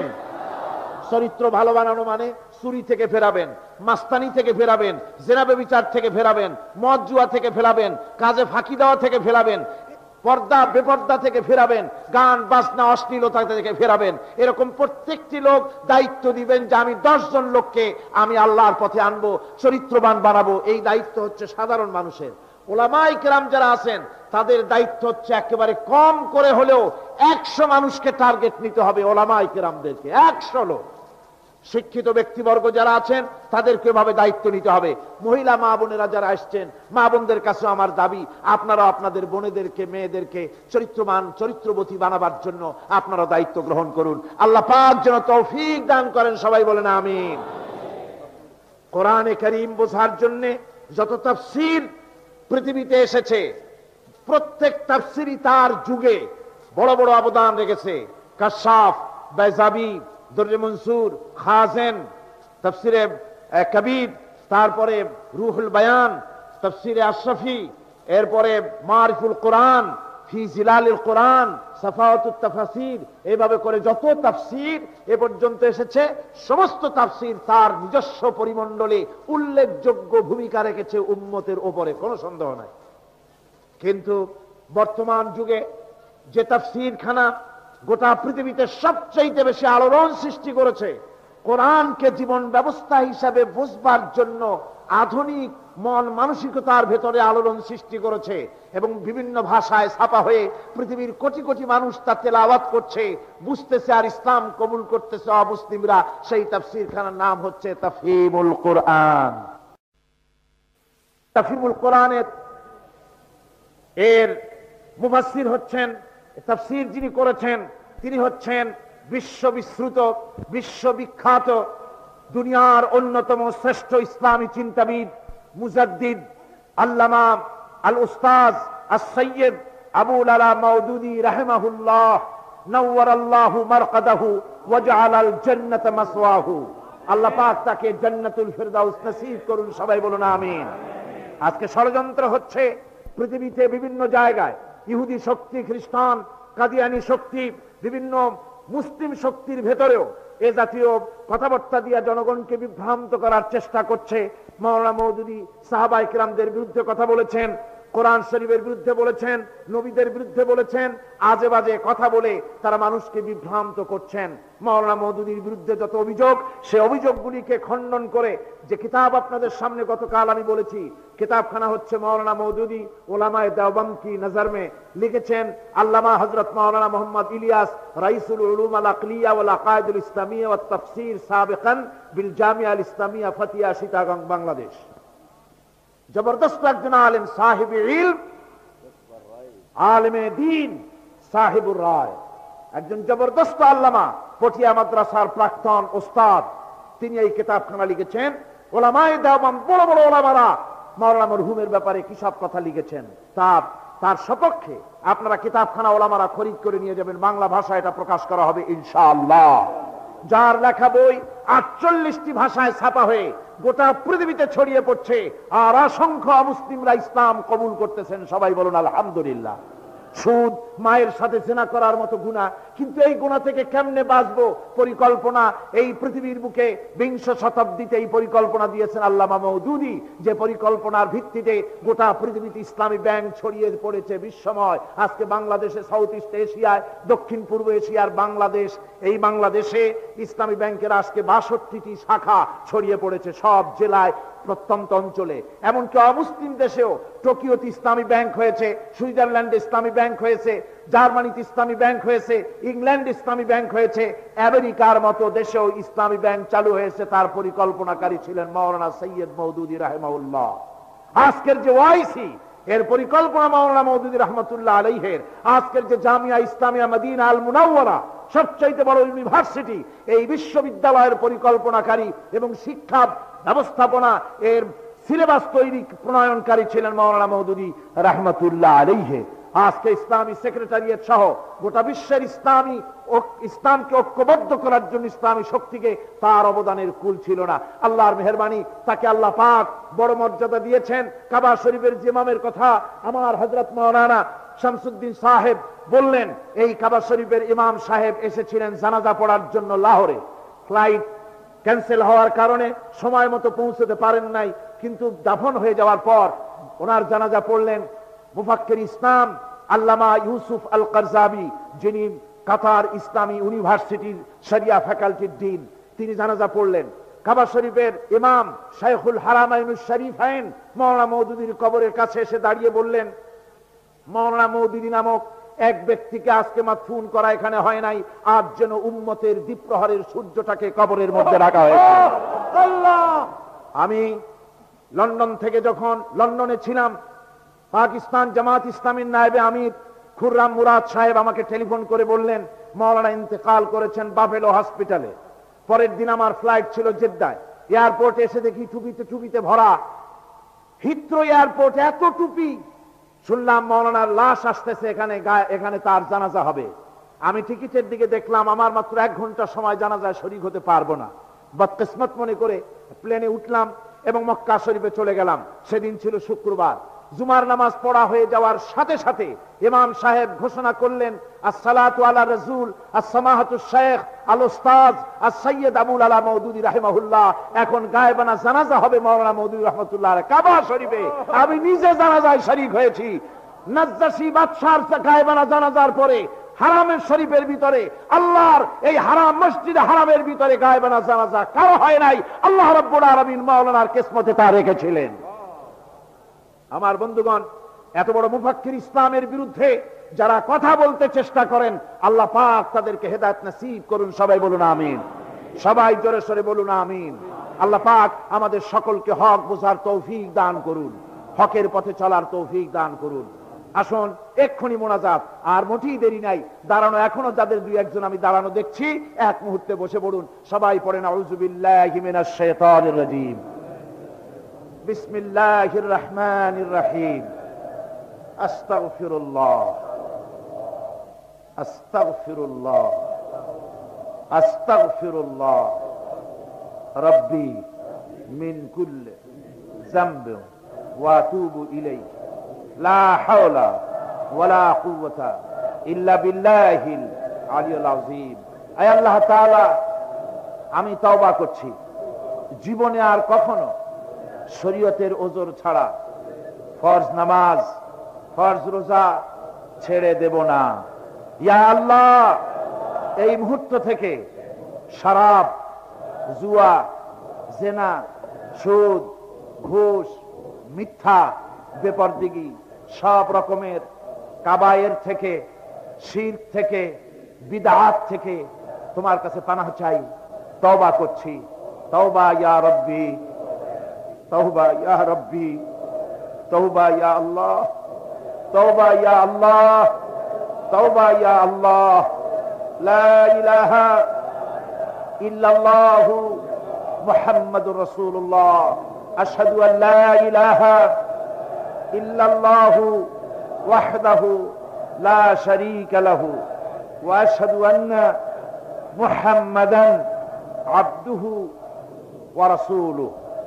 সমস্ত মানুষ মনকে নরম করে, বিশাল আকাশের মালিক, আমাদের হায়াতের মালিক, আমাদের মওতের মালিক, আমাদের সুখ দুঃখের মালিক, আমাদের মনিব, আমাদের রব, সর্বস্রষ্টা, সর্বশ্রেষ্ঠ মালিক মহান আল্লাহ রাব্বুল আলামিনের সামনে মাথা নিচু করে একান্ত গোলামের মতো, ভিক্ষুকের মতো, কাঙ্গালের মতো জীবনের সব দুঃখ দুর্দশা আল্লাহর কাছে বলবো। আমরা আমাদের গুনার কথা বলবো, আল্লাহর কাছে মাফ চাইবো। আল্লাহুম্মা আমিন। রব্বানা ظلمنا أنفسنا وإن لم تغفر لنا وترحمنا لنكونن من الخاسرين ربنا ظلمنا أنفسنا وإن لم تغفر لنا وترحمنا لنكونن من الخاسرين ربنا لا تزغ قلوبنا بعد إذ هديتنا وهب لنا من لدنك رحمة إنك أنت الوهاب رب العالمين লক্ষ লক্ষ মুসলমান নরনারী 5 দিন ব্যাপী কোরআনে কারীমের তাফসীরের মাহফিল শেষ করে আজকে আকাশের নিচে বসে কাঙ্গালের মতো, ভিক্ষুকের মতো গুনার বোঝা মাথায় নিয়া তোমার দরবারে ছোট ছোট 2খানা হাত তুলে ধরেছি। রব্বুল আলামিন, আমাদের গুনার দিকে নজর করো না, আমাদের গুনার দিকে তাকায়ো না। আমরা এত গুনাহ করেছি, সেদিকে তাকালে হয়তো রহমত করতে ইচ্ছে করবে না। আয় আল্লাহ, আমাদের গুনার দিকে তাকায়ো না, আমাদের চোখের দিকে তাকাও, আর আমাদের মুখের কাকুতি মিনতির দিকে তাকায়া আমাদের জিন্দেগির গুনাহ আল্লাহ মাফ করে দাও। রব্বুল আলামিন, এই 5 দিন তাফসীর করতে গিয়ে যদি কোনো ভুল আমি করে থাকি, আয় আল্লাহ, আমি মানুষ, ইলম কালাম নাই, আমি যদি কোনো ভুল করে থাকি আল্লাহ তুমি দয়া করে আমাকে মাফ করে দাও। কোন ভুল কথা যদি বলে থাকি তোমার বান্দাদের স্মৃতি থেকে তা মিটাইয়া দাও। আয় আল্লাহ, হক কথা যা বলেছি, কোরআনের কথা, হাদিসের কথা, তিলাওয়াত যা হয়েছে, জিকির আজগার হয়েছে, আল্লাহ এতে তুমি খুশি হয়ে যে সওয়াবটুকুন দিবে, আল্লাহ দয়া করে সওয়াবটুকুন সরওয়ারে কায়নাত, আশরাফুল আম্বিয়া, সাইয়্যিদুল মুরসালিন, রাহমাতুল লিল আলামিন জনাবে মুহাম্মদুর রাসূলুল্লাহ সাল্লাল্লাহু আলাইহি ওয়াসাল্লামের রূহ মুবারকে পৌঁছায়া দাও। রব্বুল আলামিন, तमाम পৃথিবীর মাটির নিচে যত মুমিন মুমিনাত শুয়ে আছে আল্লাহ তাদের আরওয়ার পরে সওয়াব পৌঁছায়া দাও। রব্বুল আলামিন, আমরা বড় গুনাহগার। এই মুহূর্তে মনে পড়ে গেল আমাদের আব্বাজানের কথা, আমাদের মার কথা মনে পড়ে গেল। আল্লাহ, আয় আল্লাহ, আমাদের আব্বাজান যারা কবরে চলে গেছে, আমাদের জন্য কত কষ্ট করেছেন আল্লাহ, বাপজানের কবরটাকে বেহেশত বানাইয়া দাও। রব্বুল আলামিন, আব্বার কথা কি বলা যায়? আমাদের মানুষ করার জন্য কত কষ্ট করেছেন, কত মিথ্যা মামলা করেছেন, কত বাড়ি ঘর করে গেছেন আমাদের জন্য। একটা পয়সা নিয়ে যান নাই, কিছু নিয়ে যায় নাই, খালি হাতে চলে গেছে। আল্লাহ, বাপজানের কবরটা বেহেশত বানাইয়া দাও। রব্বুল আলামিন, জনম দুঃখিনী মা, আমাদের মা যাদের বিদায় হয়ে গেছে আল্লাহ বেহেশতের বাগান বানাইয়া দাও কবরটারে। আল্লাহ, কবরগুলিকে জান্নাতুল ফেরদাউস বানাইয়া দাও। রব্বির হামহুমা কামা রব্বায়ানি সগীরা, রব্বির হামহুমা কামা রব্বায়ানি সগীরা। আয় আল্লাহ, মায়ের বুকের দুধগুলো চুষে চুষে খেয়েছি, মায়ের কষ্ট দিছি, মায়ের কোলে পেশাব পায়খানা করেছি। আয় আল্লাহ, মায়ের সাথে যত বেয়াদবি হয়েছে আল্লাহ আমাদের মাফ করে দাও। আল্লাহ মায়ের কবরটাকে জান্নাতুল ফেরদাউস বানায়া দাও। আমাদের দাদা দাদি, আমাদের পীর ওস্তাদ, আমাদের বন্ধু বান্ধব যারা মারা গেছে আল্লাহ সকলের রুহের পরে সওয়াব পৌঁছায়া দাও। রব্বুল আলামিন, তোমার কাছে আমরা বিনীতভাবে ফরিয়াদ করি, আমরা সবগুলি গুনাহগার, এই মাঠে আমরা সব গুনাহগার। আল্লাহ তোমার রহমতের কুদরতি নজর দিয়া তাকাও। এই মাহফিলের ভিতরে কত জিনাকার আছে, সুদখোর আছে, বেনামাজি আছে, হত্যাকারী আছে, কত রকমের পাপিষ্ঠ লোক এক জায়গায় এসে আল্লাহ কোরআন শরীফ সামনে নিয়ে বড় আশা করে হাত উঠাইছি। আল্লাহ কত মানুষ দূর দরাজ থেকে আসছে, কোরআনের মাহফিলে দোয়া কবুল হবে এই নিয়ত করে। আল্লাহ আমাদের গুনাহ মাফ করে দাও। আল্লাহ আমার মক্কা শরীফের ভাই গাউসানি সাহেব, তিনি বলেছেন এই মাঠটাকে তিনি বলেছেন আরাফাতের মতো হয়ে গেছে। আয় আল্লাহ, তোমার ঘরের প্রতিবেশী মেহমান মিয়া গাউসানি সাহেব আমাদের সাথে বসা, আল্লাহ তিনি তোমার ঘরের প্রতিবেশী। আল্লাহ তিনি আরাফাতের সাথে তুলনা করেছেন। আল্লাহ আমরা এখন তো সেখানে যেতে পারি নাই, বাংলাদেশের একটা মাঠে বসে হাত উঁচু করেছি। তোমার কুদরতি নজর দিয়া মেহেরবানি করে একটু আমাদের দিকে তাকাও। আল্লাহ আমাদের দিকে একটু তাকাও। সূরা আর রহমানের তাফসীর করলাম। তুমি তো রহমান, তুমি রহিম, তুমি জব্বার, তুমি সত্তার, তুমি মুহাইমিন, তুমি মুমিন, তুমি মুতাকাব্বির, তুমি সত্তারুল উয়ুব। আল্লাহ আমাদের দিকে তাকাও, আমাদের দিকে তাকাও। আয় আল্লাহ এইভাবে করে মায়ের কাছে দাঁড়ায়া যদি মা মা বলে যদি কান্তা, এমন নিষ্ঠুর মা নাই যে কোলে না নিয়ে পারে। আল্লাহ মায়ের চাইতে লক্ষ গুণে মায়া তোমার বেশি, আমাদেরকে রহমতের কোলে টেনে না। আয় আল্লাহ যত মানুষ মাহফিলে হাত উঁচু করছে, যত গুনাহ আছে আজকের মাঠ থেকে কেউ যেন গুনাহ নিয়ে বাড়ি না যায়। আল্লাহ আমাদের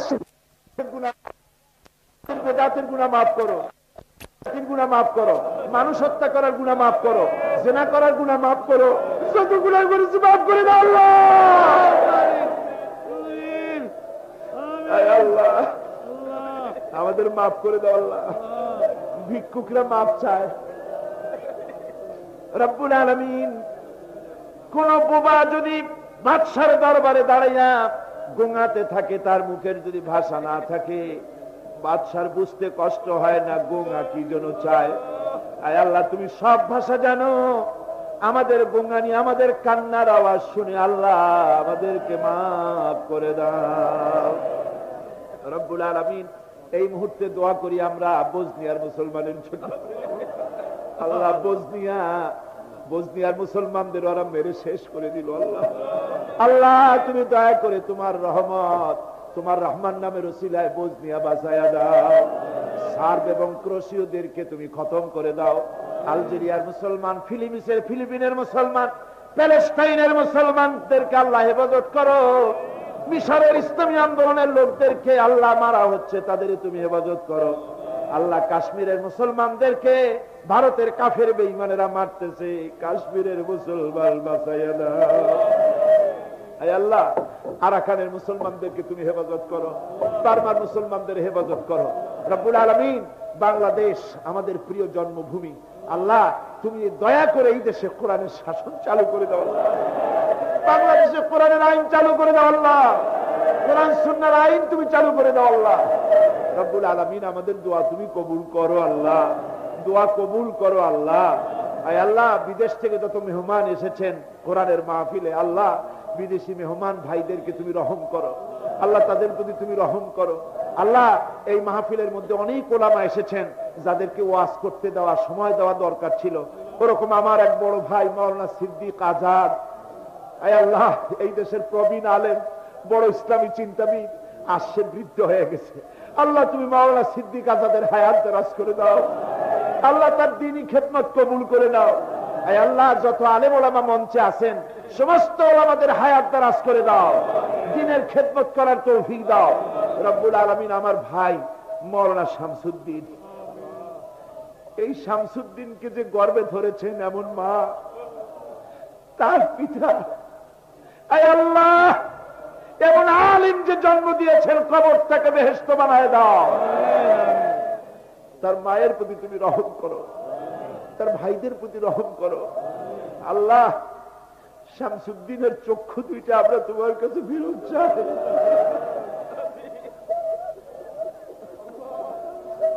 আয় আল্লাহ, শামসুদ্দিনের চক্ষু ভিক্ষা চাই, শুধু তোমার দ্বীনের জন্য, তোমার কোরআনের জন্য। তুমি বলেছো ওয়াম্মা সাইলা ফালা তানহার। আল্লাহ, আমরা ভিক্ষুক আমাদের ফিরাই দিও না আল্লাহ। আল্লাহ, তুমি তার চোখ দুটো ফিরাই দাও আল্লাহ। আল্লাহ, ইয়া আল্লাহ, ইয়া আল্লাহ, ইয়া আল্লাহ।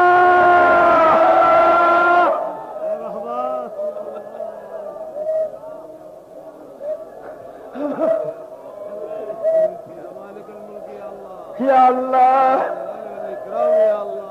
ইয়া আল্লাহ, আল্লাহ আমাদের কান্নার আওয়াজ তুমি শোনো আল্লাহ। কিছু নাই কান্দা ছাড়া আমাদের কাছে। আল্লাহ, এই মাহফিলে যত যুবক এসেছে, আমাদের দেশের যুবকদের চরিত্র শেষ হয়ে যাচ্ছে আল্লাহ। সব যুবকদের জন্য দোয়া করি আল্লাহ, যুবক ছেলেদের ইসলামী আন্দোলনের জন্য খালিদ বিন ওয়ালিদ বানায় দাও। এই মাহফিলে যত যুবক এসেছে আল্লাহ, সব যুবকদের ইসলামী আন্দোলনের কর্মী বানায় দাও। আয় আল্লাহ, বাংলাদেশের সেনাবাহিনী, বাংলাদেশের বিডিআর তোমার দরবারে মঞ্জুর করো, তাদের সিনায় হিম্মত দাও। বাংলাদেশের পুলিশ বাহিনী ইমাম দিয়া কলজেটারে ভরিয়ে দাও।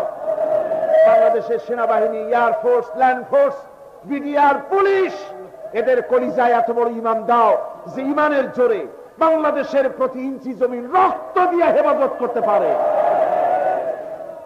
ঘুষ থেকে তাদের বাঁচার তৌফিক দাও আল্লাহ।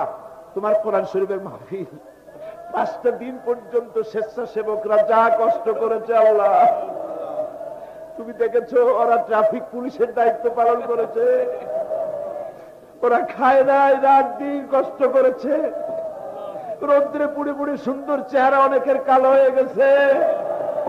আল্লাহ, স্বেচ্ছাসেবক গুলোকে জান্নাতুল ফেরদাউসে কিয়ামতে জায়গা দিও, জাহান্নামের আগুন হারাম করে দিও আল্লাহ। ইয়া আল্লাহ, ইয়া আল্লাহ। আমার ভাইরা, হুজুর সাল্লাল্লাহু আলাইহি ওয়াসাল্লাম আরাফাতের ময়দানে দুহাত উঁচু করে দিয়ে আল্লাহর কাছে চাইছিলেন, যাতে তার বগল দেখা গিয়েছিল। হাদিস শরীফে এসেছে, আল্লাহর কাছে দুটো হাত উঁচু করে দিয়ে চান, ইয়া আল্লাহ। আল্লাহ, কান্দেন কান্দেন, আজকে কান্দেন না, কবে কান্দেন? আজই তো কান্নার দিন। কাঁদেন আল্লাহর কাছে, আল্লাহ ভিক্ষা চাই তোমার কাছে আল্লাহ। আল্লাহ, অনেকের রোগ ব্যাধি আছে, মাফ করে দাও আল্লাহ। আজকের এক মহিলা আমার সঙ্গে টেলিফোনে কাঁদলেন, 20 বছর পর্যন্ত রোগে ভুগতেছেন। রাহেল আক্তার লাকি তার নাম। 20 বছর পর্যন্ত ভুগতেছে রোগে, কাঁদতেছে, বলছে বিশ্বাস করি কোরআনের মাহফিলে দোয়া কবুল হবে, অপারেশন যেন লাগে না, দোয়া করেন এই মহিলাকে যেন আল্লাহ অপারেশন না লাগায় ভালো করে দেন। হাজী আনোয়ার হোসেন সাহেব, আনোয়ার চৌধুরী সাহেব বহু বছর মাহফিলে থাকতেন, আজ আসতে পারছেন না, অসুস্থ, দোয়া করে আল্লাহ তাকে সুস্থ করে দিন। যত লোক টাকা দেয় আল্লাহ মাহফিলে সকলকে কবুল করো আল্লাহ। এই মাহফিলের জন্য জায়গা দিয়েছেন চট্টগ্রাম কলেজের প্রিন্সিপাল, আজ তিনি দুনিয়ায় নাই আল্লাহ, তুমি তার বেহেশতে জায়গা দাও। ইসলামী বিশ্ববিদ্যালয়ের জন্য যিনি জায়গা দিলেন তাকে তুমি বেহেশতে জায়গা দিও আল্লাহ রব্বুল আলামিন। মাওলানা আবু তাহের সাহেব, আফসার উদ্দিন সাহেব, বদিউল আলম সাহেব এবং আমার অত্যন্ত স্নেহাস্পদ অধ্যাপক মুফিজুর রহমান সাহেব, আল্লাহ সবগুলিকে তুমি কবুল করো। আল্লাহ, আল্লাহ তুমি সবাইকে কবুল করো। সকলের নাম তো আমার মনে নাই, আল্লাহ তুমি তো সবাইকে চেনো। ইসলামী আন্দোলনের সমাজ কল্যাণ পরিষদে যারা খেদমত করে, আল্লাহ তুমি সবাইকে কবুল করে নাও। আল্লাহ, আমি 1 মিনিট ছেড়ে দিলাম। যার যার মনের কথা মাথা নিচু করে চক্ষু বন্ধ করিয়া একেবারে গোলামের মতো, ভিক্ষুকের মতো হয়ে আল্লাহর কাছে বলেন। যার যার মনের যা চাওয়ার আছে আল্লাহর কাছে চান, কেঁদে কেঁদে চান। আয় আল্লাহ, সাইদি সাহেবের হায়াত বাড়িয়ে দাও। আয় আল্লাহ, সাইদি সাহেবের হায়াত দারাজ করে দাও। আয় আল্লাহ, তাকে সুস্থ করে দাও। আয় আল্লাহ, তার কণ্ঠস্থলকে আল্লাহ তুমি হেফাজত করে দাও। আয় আল্লাহ, তাকে সমস্ত রোগ ব্যাধি থেকে শফা দান করো। আয় আল্লাহ, তার হায়াত দারাজ করে দাও। আয় আল্লাহ, তার শরীরকে সুস্থ রাখো। আল্লাহ, আমাদের দোয়া কবুল করো। আল্লাহ, আমাদের বিবি বাল বাচ্চা যা দান করেছে সবগুলিকে দিনদার বানাও, নামাজি বানাও, পরহেজগার বানাও। আয় আল্লাহ তাআলা, বাংলাদেশের বাইরে সৌদি আরব, কুয়েত, কাতার, আরব আমিরাত, বাহরাইন, ওমান, অনেকগুলি মুসলিম দেশ, অমুসলিম দেশে বাংলাদেশের মুসলমানেরা যারা থাকে, চট্টগ্রাম তাফসীরের মাহফিলের জন্য আসতে দিল চায়। অনেকে আসতে পারে না, টাকা দিয়ে সাহায্য করে, চিঠি লিখে দোয়া চায়। আল্লাহ, বিদেশে বসবাসরত প্রবাসী বাংলাদেশি মুসলমানদের তুমি হেফাজত করো। আল্লাহ, তাদেরকে ঈমানের উপরে রাখো, তাদের সকলকে কোরআনের খাদেম বানায়া দাও। আয় আল্লাহ, বিদেশে বসবাসরত বাংলাদেশি সকল মুসলমানকে দ্বীনের মুজাহিদ বানায়া দাও। রব্বানা তাকাব্বাল মিন্না ইন্নাকা আনতাস সামিউল আলিম وتب علينا إنك أنت التواب الرحيم سبحان ربك رب العزة عما يصفون وسلام على المرسلين الحمد لله رب العالمين واجعل آخر كلمتنا عند الموت لا إله إلا الله محمد رسول الله